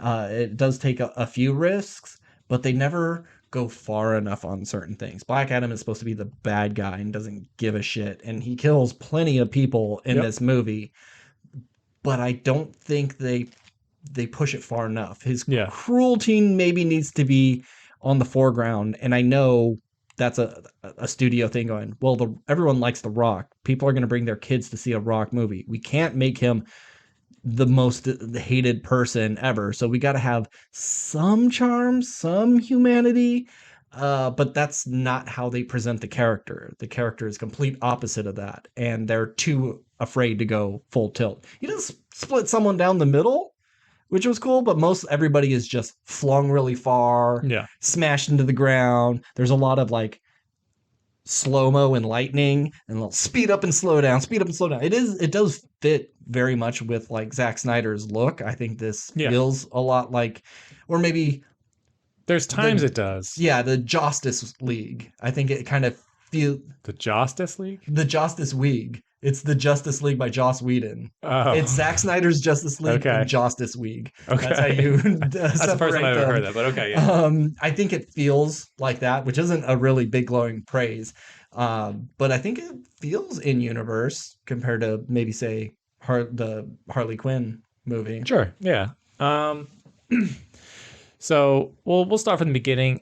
The first 10 minutes of this I hated. Okay. Um, That which rise up of the slaves yeah, sort of thing. like I'm 100% behind that story, but it just like well, first this movie felt like it was made in the early 2000s. Yeah. To me, like it was kind of reminded me of like, and maybe it's just because The Rock was in it, but it gave me the feelings of like the Scorpion King, like that level of Okay. like filmmaking. Because pretty much all my problems with this movie, other than one actor, is pretty much all like the filmmaking stuff of filmmaking choices of it. Okay. Um, I can see like 300, like kind of being in that era, early 2000s. Because the sure, Scorpion King is like early 2000s. yeah, but and 300's 2005, 2006. Oh, okay. Um, Oh, Steve, you're so good with dates. but uh, with 300, at least it was like stylized enough to like separate it. Sure. Um, so the opening 10 minutes I hated mostly because like we've seen this bit before, and the voiceover. So my one actor who I hated in this movie was the little boy. I thought he was terrible. The whole movie I couldn't tell if like that was his actual voice or like he couldn't act and they got someone to like ADR over his like it just seemed like his voice was so different than everyone Yeah. else's, or maybe it was just like he just wasn't a very good actor. It just Yeah. none of his stuff worked for me. No. I didn't like him as a character. I thought he was annoying, and And it's just like in Shazam, why do we have the same character of I'm obsessed with the DC universe. He loves Superman and Batman and Wonder Woman, and of course, like he knows everything about them. That's exactly that kid from Shazam. Mhm. So that's boring. You're just redoing another character that we've seen before. But that stuff can work if we did more fish out of water stuff with Black Adam. Oh, it's been so many years. I don't know what ice cream is. Like they did it with Wonder Woman and whatever. But this is the Terminator and Edward Furlong kind of stuff. And in like their dynamic never worked for me. Like the only good joke that they kind of no, it wasn't even their joke. I was gonna because they kept doing the you gotta have a catchphrase. You gotta have a catchphrase, like tell them the man in black sent you. But like when he finally like delivered it correctly, I was like, that was lame. Yeah. It was better when he was just like, tell him the man and like he like kills the guy before he says it. Like that almost works. Sure. But yeah, I just didn't like that kid. But so that kid doing the voiceover at the beginning, I was just like, and also the fact that opening was like 10 minutes long and the kid just didn't stop talking. It was just exposition for 10 to 15 minutes, however long it was. It felt like forever. So when that was finally over, that was great. Also, my problem with it is like I could see what the twist was from the first 10 minutes because in the trailer for the movie, all the marketing is like, they killed my son and I became Black Adam kind of thing. It's like, but in this, the son... They make you believe that the son is like, Black Adam. You already gave us the answer in the trailer for the movie. Yeah. And like that's your big twist of this. Like the big twist. Not that it really matters. Yeah. I mean, I guess if you were trying to think like, well, this kid becomes Black Adam, he becomes their savior, he will have a family of his own, they will kill him, and then I'll go buck wild. But it's like, nope, he becomes Black Adam and goes buck wild instantly. Yeah. And also when you meet his dad and you never quite see his face. And like they alter The Rock's voice, The Rock alters. It's like I could tell that was The Rock instantly, even though I couldn't tell. I was like, I guarantee that's The Rock. But I love seeing de-sized Rock, like he looks like a human, a normal human being. Is like this. He looked weird. I thought his head looked a little big, but as I looked at it, it's like no, his head's not big. He's just used to having like such an enormous body that his head is just supposed to be that shape. This is so bizarre. Reverse Steve Rogers kind of thing. So anyway, after that first 10 minutes, then we meet all the side characters who like woman, brother, and son. Yeah. Well, yeah, woman, brother, son, and then like our villains mixed in there. The woman was fine. You could replace her with anybody. Yeah. She was unoffensive. She's just like the woman that's in The Mummy with Tom Cruise. Yeah. Anyone can play that anyone role. can play her. The funny fat brother, like Yep. that classic trope, Mm-hmm. perfectly fine, but Yeah. none of his jokes worked for me. I do like that he's like, oh, can you tell how I die? And Dr. Fate says, don't go around electricity. And he's just like, I'm an electrician. That's a funny joke. That is a funny joke. And him coming back and like fighting all the like zombies at the end and just like, oh, this isn't how I die. Yeah. It's like, that kind of worked too. Yeah. So like, anyway, they were fine, unoffensive, but like not interesting. A scene I really enjoyed was when we first see Black Adam and he is going around killing everybody. Mhm. I thought that was like an effective action sequence that I thought was kind of fun, and like how he's killing them and doing, and like you see how fast he moves. So because we don't really see a lot of that, because most of the powers we see is like from good guys. So to have a long sequence where he's just like brutally murdering these dudes, I thought was like, oh, this is pretty bloodless, but you but definitely see people getting disintegrated or smashed into vehicles. I just liked how they showed the usage of his powers. Like all the action sequences in this movie, for the most part, I was okay with. That's where I was like, I'll give this movie credit. Yeah. I think all the action scenes were fun. And they don't slow down too much. They kind of go into each other relatively quick. There's not a lot of downtime. But that's one of my other problems with the movie is like pacing in this movie is just go. It's so fast and everyone it just feels like everyone talks so fast. Like there's only small breaks where we just give more exposition to just get to the next big action sequence. It's who are you? Why are you trying to stop me? Where's the crown? Fight. Yeah. And so okay, we'll talk the Justice Society. Okay. Now. Yeah. Hawkman. Awesome. I thought he was cool. Got his ass handed to him, but he's awesome. I hated his helmet. It's a little big. Just the hair. It looks a little silly. They needed to just shrink, like just make his face was fine. Just make the head wings like 20% smaller. Yeah, maybe not. I would say even like maybe just like 10%. You just bring it down enough. Yeah, not to be teeny tiny, but there's just reminiscent of Thor's big goofy thing. Yeah, it wasn't that bad, but yes, it did remind me of that. But yeah, he was cool. My only problem with him is just like, did you ever see that interview where with Jamie Foxx where he was talking about when he showed up on set of Django and he was like, and they were like action, he's like and like it's like, what the fuck are you doing? Like he's not cool. That's kind of like what I felt. He was just like, oh, he's the cool guy. But ultimately, I liked Hawkman. He was a character I've always kind of wanted to see on the big screen, and I thought he worked. I liked him as like a secondary leader, kind of Batman type. I feel like he was kind of the leader. No, I know he's the leader in this movie. I think he's the Superman, and Dr. Fate is the Batman, where like he's the heavy hitter. He's the like, let's go out and do the thing, and then Dr. Fate's like, let me think about it. Yeah, I just mean like I forget what my train of thought was. Anyway, my point is Hawkman was awesome. I liked Hawkman. Do you think he's a man in a suit? Where do his wings come from? He's not like from Thanagar because their wings are just on their body. So what is he? Yeah, I don't know enough about Hawkman to really argue that. And there have been my understanding was like Hawkman like was just a dude who could fly. I didn't think he could like go toe to toe with demigods. No, they're pretty strong. But I mean, I'm fine with that. He's strong. Like it was cool, like seeing them fight.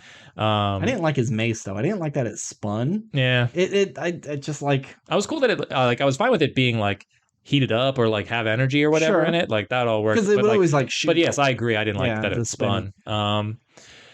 So yeah, I enjoyed him on screen. I think he was a good like. It's so hard to like put people who are the same size as The Rock, like up against and like make it believable. So the only way to do it is a superhero movie, and like Aldous Hodge is a very buff, handsome man, so that works. What do I know him from? He's been in a bunch of stuff. He's been in the acting game a long time. He just hasn't really like starred in a ton of stuff. Thanks. What's you can't name anything? No, I didn't look him up. I'm trying to think what would be his most notable role. I don't know. Anyway, Dr. Fate, Pierce Brosnan, pretty much all the same powers as Doctor Strange. Yeah, even fought the same way. But not nearly as like interesting. Great costume. Sure. I like the look. I like that the mask is eyeless. But when he had the mask off and it's just leaning on its side, it almost looked cheap. Yeah, Like some I of can see the that. welding, like in between the seams, looked like crappy welding, not intricate Yeah. runes or anything. And so it's like, oh, that's just kind of ugly. It wasn't until it's on his head that I'm like, okay, that looks cool. hmm But I wish he did more. He doesn't do a whole lot. Yeah, I mean, I think all of his stuff I think was the coolest. Yeah. But Like it's I just said, even though like it's unfortunate like that Doctor Strange has come out and like he had mirror attacks, he had multiplying himself, he yeah. had like mind power stuff. Like Yeah. he had those like power sets. Yep. And I know that's Marvel and DC, they just rip off each other all the and like time. that's fine. I'm not Yeah. holding that against this movie. It's not your fault you came out second or anything like that or have to compete with someone who did your shit first. Yeah. And then I think Dr. Fate was in comics before Doctor Strange. But anyway, like I liked his character and he was cool. Adam Smasher, he was I think my favorite character because I think his joke stuff worked. Like we've seen this sort of like dorky hunk. Like he's not too far off from Ant-Man anyways, just being he has all of Ant-Man's powers. Yeah. But yeah, I had a good time with his stuff. The character in the group I liked the least was Cyclone because they just didn't really give her anything to do. Yeah. She sure was flying around a lot and swirling in slow motion. Sure. What she actually did, couldn't tell you. Yeah. Also, her name, I don't know any of their names to be honest. Yeah. But yeah, I liked that her wind, at least when she first started, was like colorful. Yeah. And like green and swirling and purple. Like I thought that was cool, but I hated how much slow motion they did with her. Like every time she used her powers, we have to do a slow motion. It's like so you recognize that the wind that's kicking up is her. Yeah. It just seemed like it's not just natural. Yeah, it just seemed like every time you saw a shot of her, it was like a L'Oreal commercial. It was like because you're worth it. Yeah. It was just a shampoo commercial. But I want to talk about these two. Okay. They serve no purpose. Nope. Except that they're like, we need to punch this up to be funnier, and we want some sort of romantic interest. You have to put these two elements in pretty much every movie. But you would think you would give the romantic interest to the woman and the Rock, but their relationship was like completely like Why would they have the relationship? I'm just saying like in in a normal movie. Oh, I fell for a human, so it's like you're our savior, you're big and strong and handsome, and you're a hero. You don't have to. You look after my son. Like there's explanation. But it's someone there for the Rock to go like, oh, you're not all bad and yada yada yada. So I get it. You cram two things that you need to have into these two characters, but I wish they had something more to do besides quip with each other and then show up for a fight and are kind of inconsequential. The first time we see Adam Smasher, I thought he was going to run up and punt him. Oh, I was hoping so. Waiting for that, but they just like slams him down on the ground. They don't do anything fun with his size. Oh, he's catching a statue that's falling over. Okay, that makes sense. Ant-Man kind of did the same thing. But what else can you do? Like get even bigger and like really hold Black Adam in his hand and show how strong he is. But he's just a punchy guy. He's just another punchy guy. And Cyclone, she was supposed to be like the tech genius of the group, but she never did anything with her tech genius. No. Like she just kind of was holding a computer at times. Yeah. If she did anything, I don't know. Or it's like, oh, she looked up schematics to something on like his Hawk computer, I guess, and on like the hologram stuff. But like that, you could have just gotten any character to do that because like it's Hawkman's plane. He could have just been like, oh yeah, I have the technology. I don't need a tech genius here. It's all automated. Yeah, we have the Dr. Fate who can see the future. Like, what do I need you for? So yeah, I just wish any of those characters had anything to do. Adam Smasher's dad, though, Henry Winkler. Yeah, so excited that I was like, oh, if there's future movies with Adam Smasher and bring in Henry Winkler, I'd love to see a giant Fonzie. There'd be a scene like, hey Adam, you okay? Hey, just throws up the two thumbs. Yep. Or like someone's knocked out and he's leaning against it and like, oh, we wanted to ask him questions, and he like hits it like the jukebox and he wakes up. That'd be good. Yeah. So I like them, the actors, and I think they did a good job with their characters. Yes, I just wish they had more to do. And do you know her name? The actress who plays Cyclone? No, I don't. My God, what a pretty girl. She's very pretty. Wow. I was okay with the slow-mo because it was mainly her face. And it's just like, hey, we can't waste this beautiful face on spinning around too quick. No, we're going to show you how pretty she is. And then we haven't talked about The Rock's performance. The Rock was The Rock. I wouldn't say that. I think The Rock. He wasn't as charismatic as Yes, usual. when The Rock is The Rock, he's charismatic and he's willing to like be a little self-deprecating, and he's funny. He only has like one kind of like smug smirking to the camera. That was sarcastic.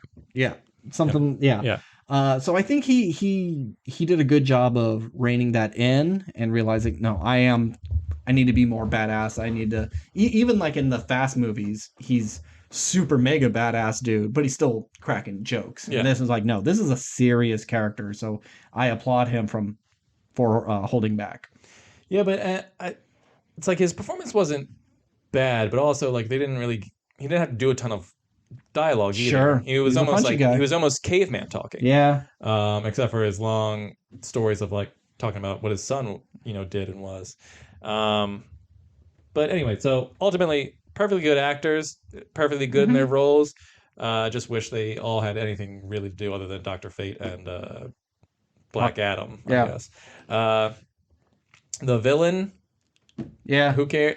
I don't even know his name. They said it a few times, but It's like even the guy's name, but when he became the Oh, devil, the devil. did he have I'm a sure villain he name? did. And they were like teasing like there was 6 evil demons from the other world, and I'm like, oh, this kind of reflects what Shazam did. They had the 7 deadly sins. We'll have these 6 demon representatives, and then they just put a crown on him and he turns into a weird devil thing, and he's so boring, and like it's like a Steppenwolf or an Ares. He's just at least he has a little bit of color to him, but it's still muted, and it's just another big thing for Black Adam to punch, and that is so boring. I really thought when he gave up his powers and he went into that tank, that was the end of the movie. That we weren't getting some big final showdown. I was like, oh, we're putting him in the tank, and then for whatever the next time we see him will be for Shazam 3. Right. Then we create a reason of why he's there doing stuff. Well, he was in suspended animation the whole time, instead of worrying about what is Black Adam doing and what Shazam is doing and making it come together. You just put him in cold storage and you pull him out when necessary. And it's like, oh, this is interesting that the villain anti-hero is willing to kind of take themselves out of the equation. And then it just kept going. Yeah, like, I think that's the ending I think I would have preferred, because I never thought of it like that, but I love that idea of just like, okay, we don't have the firepower to defeat this enemy, and our heroes, quote unquote, don't kill people. Who do we get? We'll pull out Agent Black or whatever. Press the button, he goes out, murders the big bad, and then we put him back. He's our Winter Soldier kind of thing. Yeah. If Winter Soldier had Hulk powers or Thor powers. So that would have been cool, but that was another thing that bothered me. And so it's like that's another weird filmmaking choice where it's like, if you're gonna put him in cold storage, you gotta do it halfway through the movie. Yeah. Do a bunch of other fun stuff, and then you bring him back for the final fight. But it was like he's in cold storage for 4 minutes. Yeah. And then it's like, oh, we just put him in there. We got to get him back out. Yeah. It's like, you didn't need this scene. And if you needed to put him under and you need to get him back out, it should be a thing of this demon guy is like, where is Black Adam? I need to kill him. He attacks the facility, forces Black Adam to come out and like, you're not going to hide from me. That's fine. But it's just like, oh, let's put him to sleep. Ah, shit, no, wake him up. Yeah, it just seemed like a waste of time. And another filmmaking choice, and I get it, because every movie does it in, Middle East culture, whatever. It's just heavy sepia tone. This movie was so boring to look at. Like, the only time like there was any interesting color was like when they were in like the Hawk plane or whatever it's called. Not the X-Men's X-Jet. Yeah. And it's not the same mansion, and it does not come up from the same grounds. It is not that. But yeah, like the whole movie was just so boring looking. Yes, but I will also, on the flip of that coin is, I applaud them for staying in that one place. We only see a little bit of snow when we're doing the cold storage. It wasn't now that he's awake, he goes to New York City, and we have a huge battle there. They stay in Kahndaq? Kahndaq, yeah. Kahndaq. Unfortunately, that leads to kind of ugly, boring colors. If there was more Dr. Fate things, like he makes him see it in the past, if he was doing more Oh yeah, yeah. fucking with the world, that could give it a little more visual flair. But yeah, no, I hope you like browns and oranges and yellows because that's what this is. Yeah. And then you have this whole it's like, well, one, when they first showed, it was like, I was like, okay, this is DC's Wakanda. But Yeah. I like that it was like the opposite. It's like, oh, Mm-hmm. this is a country that's super poor and fucked up and Mm-hmm. just filled with mercenaries. We had this really crazy mineral that could do a lot of stuff, Yeah. but it got But it got exploited from exploited. Yeah. us. Like that's the fun. I was like, that's a cool idea. And it's like you had this really cool subplot of like, oh, we've been oppressed for like thousands of years. We needed a hero to rise up and like it. There should have been stuff with like about the people and like they had that. It just wasn't very interesting Mm-hmm. because like how can you make the people of Kondak relevant and feel like part of the movie itself Mm-hmm. when you just have people who were so powerful like they humans there's no way they can really help and then it's like oh well we need them to like if we want them to be part of it we need them to fight something I guess he'll just unleash like Some demon horde zombies, yeah. zombies that don't equate to anything Mm-hmm. it's like You it gotta was have a mindless horde. yeah it's just what is and like oh I can't believe they did another goddamn beam in the sky Yeah, I mean it was real quick but it was like sure. Jesus Christ Yeah, at least it wasn't blue it was red yeah. this time Uh-huh. but oh my god, But so uninspired that third act. yeah, it just seemed like a studio note of like, well, no, we need a big punch up scene. Like, dude, we've been having punching scenes this whole movie. Well, you gotta have the big final one where the boring looking muted colored monster, fights our hero. Like, okay, I that was guess. I had the same exact problem in the first Wonder Woman movie. Yeah, The first Wonder Woman movie is so interesting yeah.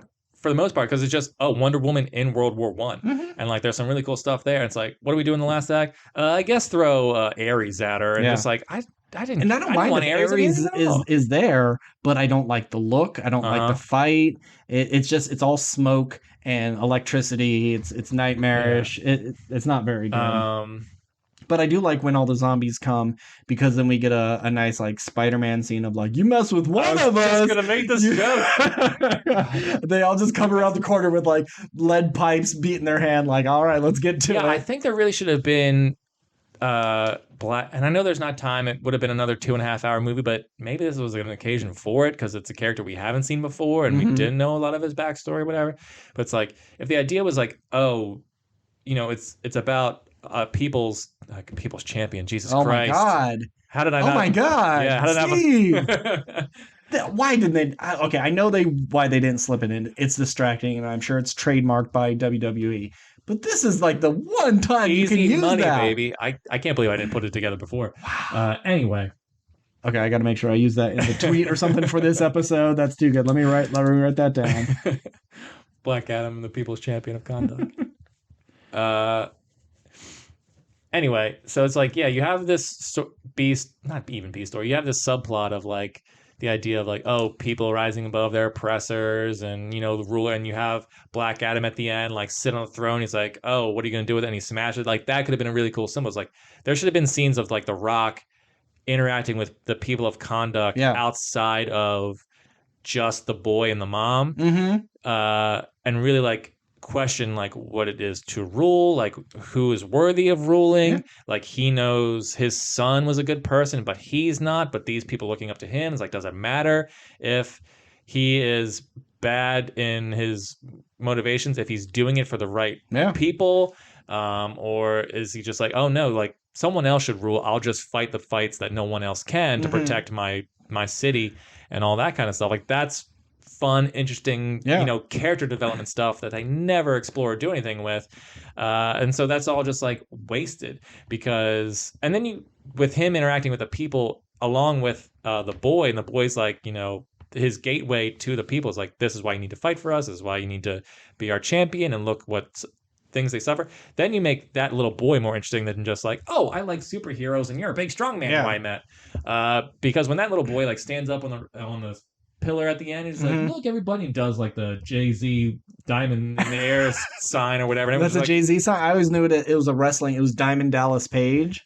I mean, the one in the movie, it's more of a triangle or a Hershey's Kiss. Diamond Dallas It Page, put the thumbs look, man, down. there's probably like 100 different Yeah, things that you do with that, it's also, but I like think, it, sign language like for. that little boy doing that, it never really felt earned. Yeah. And it's just like, is he like known throughout the city? Like I know his mom is like kind of a revolution, but never felt like there was a rebellion really going on. It just felt like, oh, his mom got in some trouble. Now they're just on the run. And everybody seems to think like, yeah, this was a legend. This Yeah. wasn't a factual thing. So I think if he showed up and took back the power, because you have this invading force, he comes and wipes them out and brings quote unquote peace. That's when Amanda Waller steps in. It's like, oh, that's fine that he came and he's existing and he's not leaving his borders. This is all he cares about. But then, oh crap, some of our people got screwed because in the Suicide Squad, they didn't care about the people. They got their information and they're like, whatever, it's their problem now.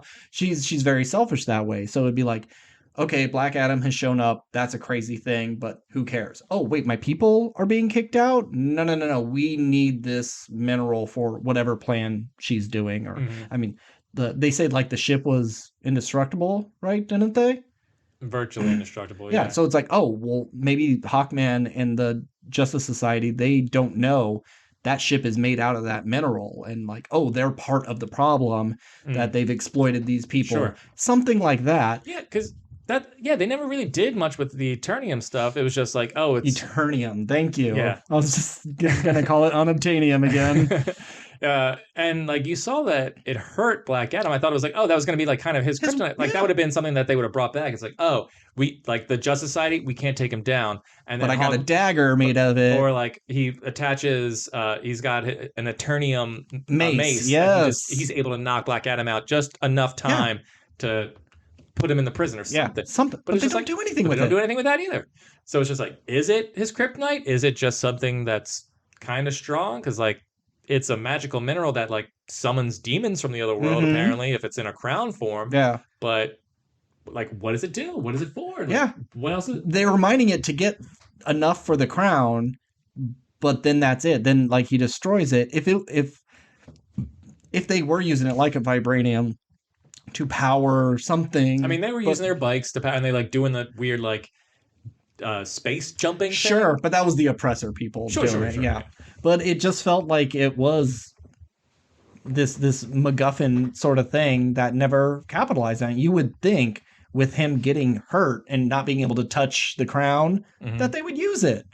Nope. Yeah, so there's just a lot of like just story and filmmaking choices that made this movie, like this movie could have been a lot of fun and could have been cool because it had all the right people in front. I just don't think it had any of the right people behind it. That's the problem. I want to talk about Amanda Waller real quick. Okay. She's not Nick Fury. She's the bad guy. Why is she calling in the Justice Society? They're the good guys.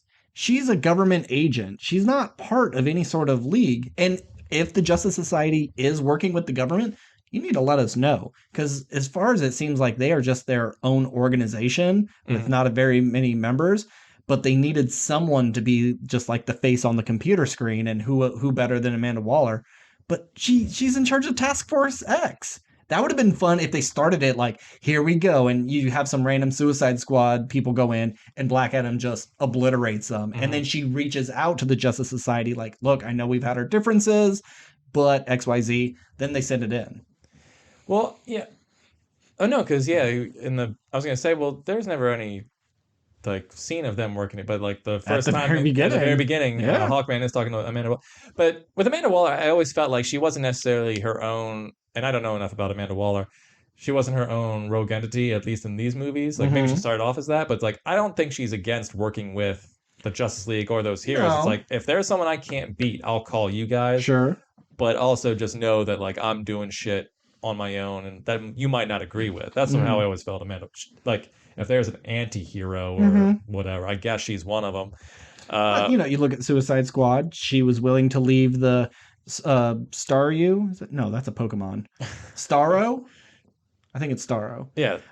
She was willing to leave it behind. It wasn't oh crap. let's call in Superman, let's call in Aquaman, let's call in someone to help with this. She's willing to bail. So it just seems weird that she's willing to work with someone to do a thing this time without any motivation, like say the Eternium.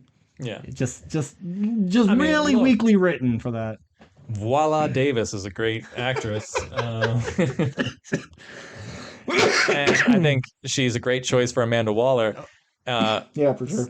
But yeah, I just don't know if she's the one you have as like your connective tissue to bring in all these movies Yeah. together. It could have just been Batman. It could have just been a silhouetted face of just like, Fate, I know we've done this before, but I need your help. Something. Black Adam. Can we trust him? But it's like, I get it. Like, well, do we commit to another Ben Affleck thing? Do we just have a fake voice? We don't know if these people are going to come back. So I get why they chose Waller, but it just doesn't make a whole lot of sense in the big scheme of things. So yeah, well, then we have the tag at the. Well, I got one thing thing? before the tag. One thing I really liked were the costumes.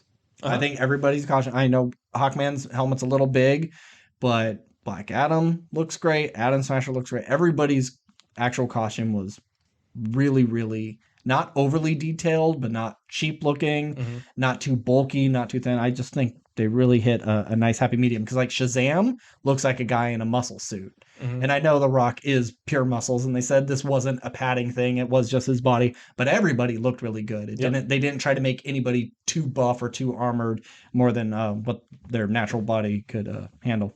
Yeah, no, I agree. No complaints. The only person whose costume looked not great was the CGI devil monster at the end, but that's not anyone's fault. No, that's not a costuming thing. That's a CGI thing. That's an effect thing. And what a boring look. It's so like when you look at Justice League and you see their Justice League. You look at that Steppenwolf, so fucking boring. Then you look at Zack Snyder's, and yeah, it is just a big spiky gray thing, but it's a lot more dynamic. It has really good or more interesting design choices.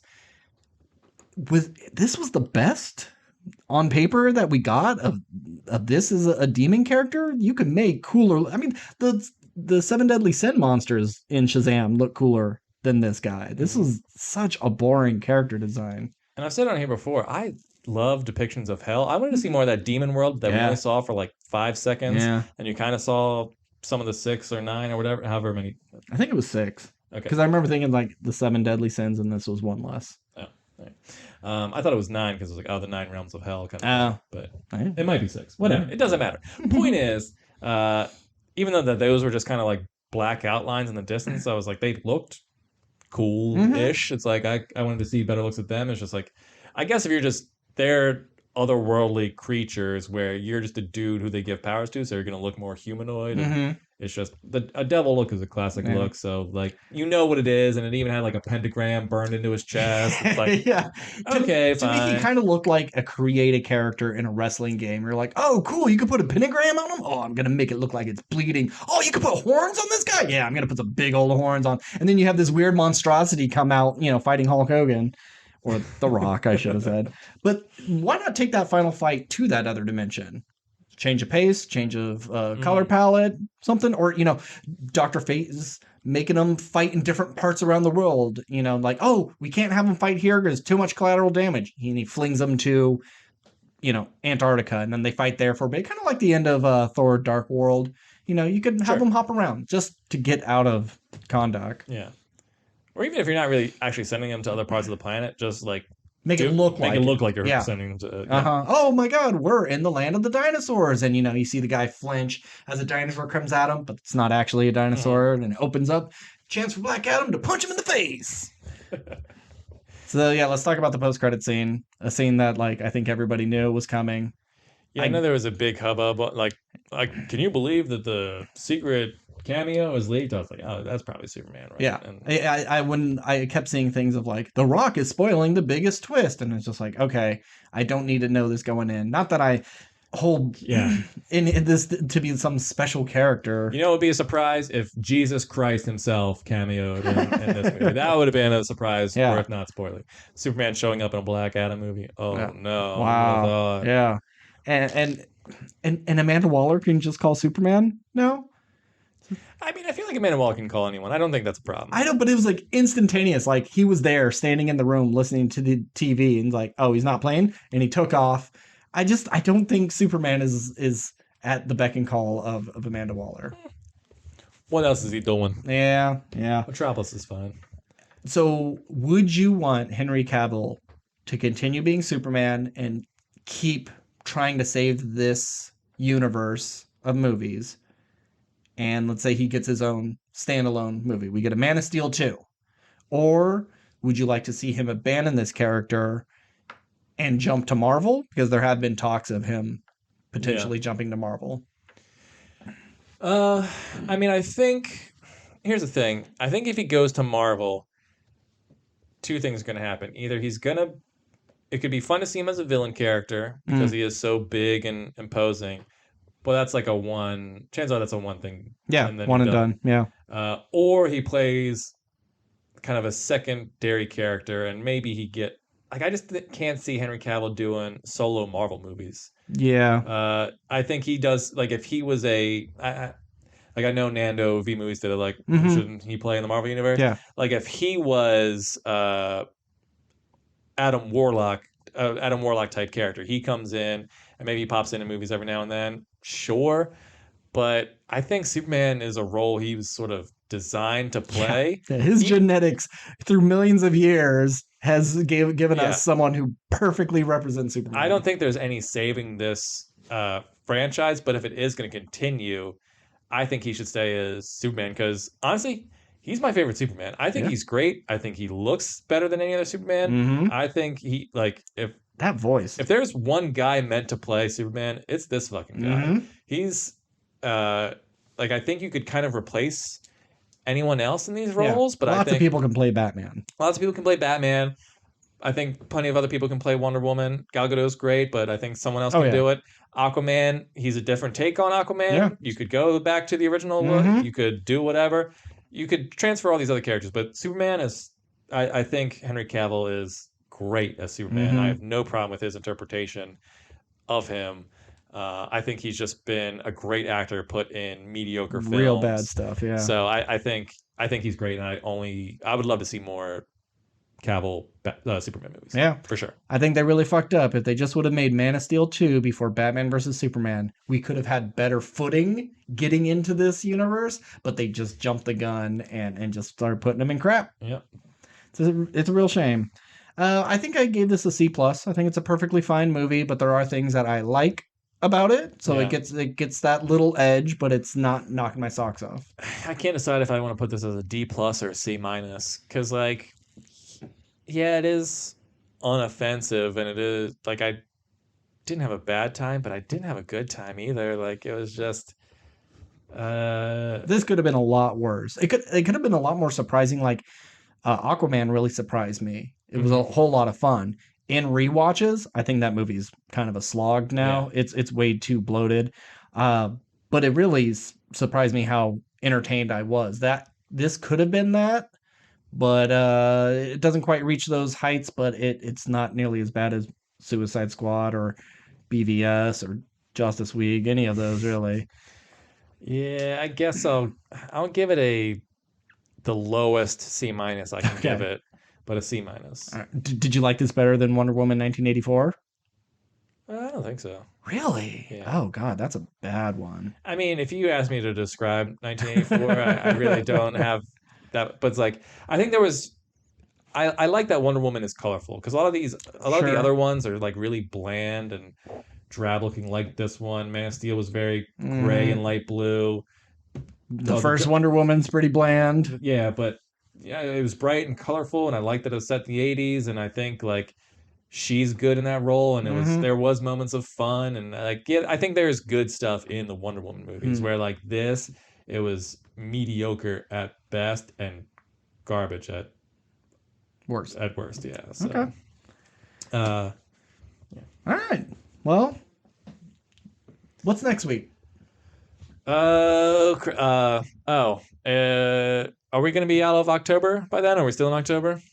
I don't. What's today? The 24th. 4th. So yeah, it'll be the final. It'll be Halloween, not next Sunday. Oh, okay. Are you doing something for Halloween? Uh, Family stuff? every year we do family stuff, but I have work till I think like 7 or something like that. So I don't know if that's happening. I'm gonna try. It doesn't matter. Okay, Uh, we'll find a time. yeah, but But we don't have to do another horror thing. no, no. I think assuming I have time to see it, uh, the new Martin McDonagh movie, the with I think it's Martin McDonagh, right? Or Neil Who? McDonough?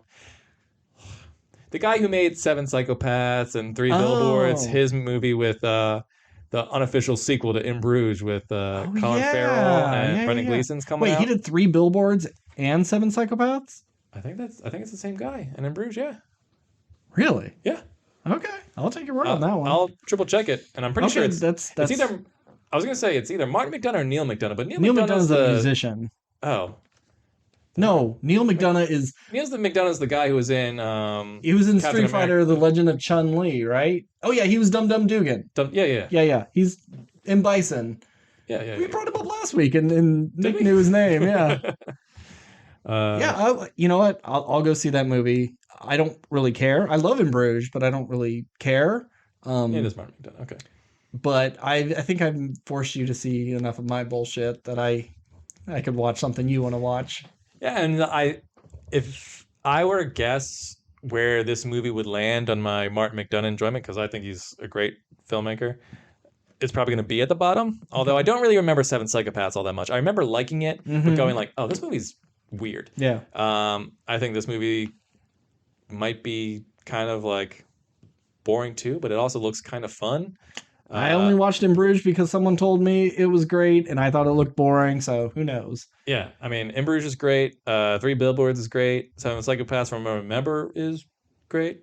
So I have high hopes that this one surprises me and takes weird turns and is it's a fun concept. Yeah. So All right, that's cool. Yeah, we could do that. And I'll probably have some more horror movies because I gotta cram in as much as I can. Now that I have so much TV shows off, I can squeeze in a few more movies when I get home from work. So I'm happy about that. yeah. And speaking of video games, because we were talking about video games, right? Yeah. I mean, not tonight. I mean, off air we were. Yeah. Well, because it's the spooky season, I've been in the mood to play something spooky, and you know, the quarry scratched my itch a little bit, but I wanted to do some more like jump scare, really like bloody horror stuff. So I'm gonna see if I can maybe squeeze in a Resident Evil game or something Cool. real quick by next week. I don't know if I'll have the time, but I'm gonna try. All right. Well, I highly recommend following a walkthrough because that game is so go back and forth and get this key and then. Oh, really? I mean, that's what Resident Evil games are. Oh, okay. But since I had already played 2 originally and had to figure all that shit out on my own, when I did the remake, I was like, fuck this. I'm doing a walkthrough. I want the shortest path. I mean, I didn't play it on an easy level, so it was still difficult at times. But I was like, I don't want to have to deal with like which crank goes where, what key does what. It is a little bit simplified from before, but for spooky stuff, yeah, there's some great shadow work and just zombies popping out of nowhere. It's good. Yeah, I've also heard so much great stuff about Silent Hill games, and they're remaking that. So when that comes out, I've never played a Silent Hill game. I've never played a Resident Evil game. Yeah. So I'm starting to make the jump into the horror genre in games because I feel like that's more my wheelhouse. Because movies just don't care. Where I think horror games, at least the best ones, like they really try to like make a good story with scary stuff in it. And right now, like scary games are all the rage, not just for the season, but like there's the mortuary assistant, and you know, like you're just it's a first person thing. You're in a room, and a spooky glitchy thing comes running down the hallway, or you see a body in a body bag sit up. There's a lot of like real low res kind of cheap jump scare stuff out there right now. So be careful what you buy. You may have been the one to tell me about this, but have you heard of PT? No. So earlier today, I was, and we can cut all this. I don't know how long we can just end it up Black Adam. But anyway, I was like looking at horror games because they're on sale on the PlayStation Store, and I was like, all right, well, I only want to play great ones or like ones that I think might actually like freak me out a little bit. And so I'm gonna download the Blair Witch game because that looked pretty creepy and it got a good score. And the Resident Evil games because they're fun on top of scary. Mm-hmm. But the one that was like on the top of the list of like scariest horror game ever made was like PT, and it was from the guy who did like I think it was the same guy who did like Death Stranding or who made Resident Evil, Hideo Kojima or whatever it was. But he teamed up with Guillermo del Toro, and it was like this weird. It was I don't know. I didn't read too much into it, but it was supposed to be like super fucking scary, and then it like disappeared. It was like a demo thing, and everyone was like talking about it, and it was like super pumped. And then it came out, and then it like turned out it was like an actual secret like Silent Hill project or something. And then it got canceled, and then they all worked together on Death Stranding, and that's because what's his fucking Daryl was gonna in that PT thing. I guess I didn't do too much research into it, and I was just wondering if you knew about it. But apparently it's like it was the scariest game at the time. And it is just a demo. Yeah, but as I was like, oh, I would have played that, and then it's like, oh, it's just like a quick thing. Oh, and who cares? So apparently I don't even think you can get it anymore. Yeah, because that's why I think a lot of people I've seen like, I will not update my system because there's a chance that I may lose this. Oh shit. Yeah.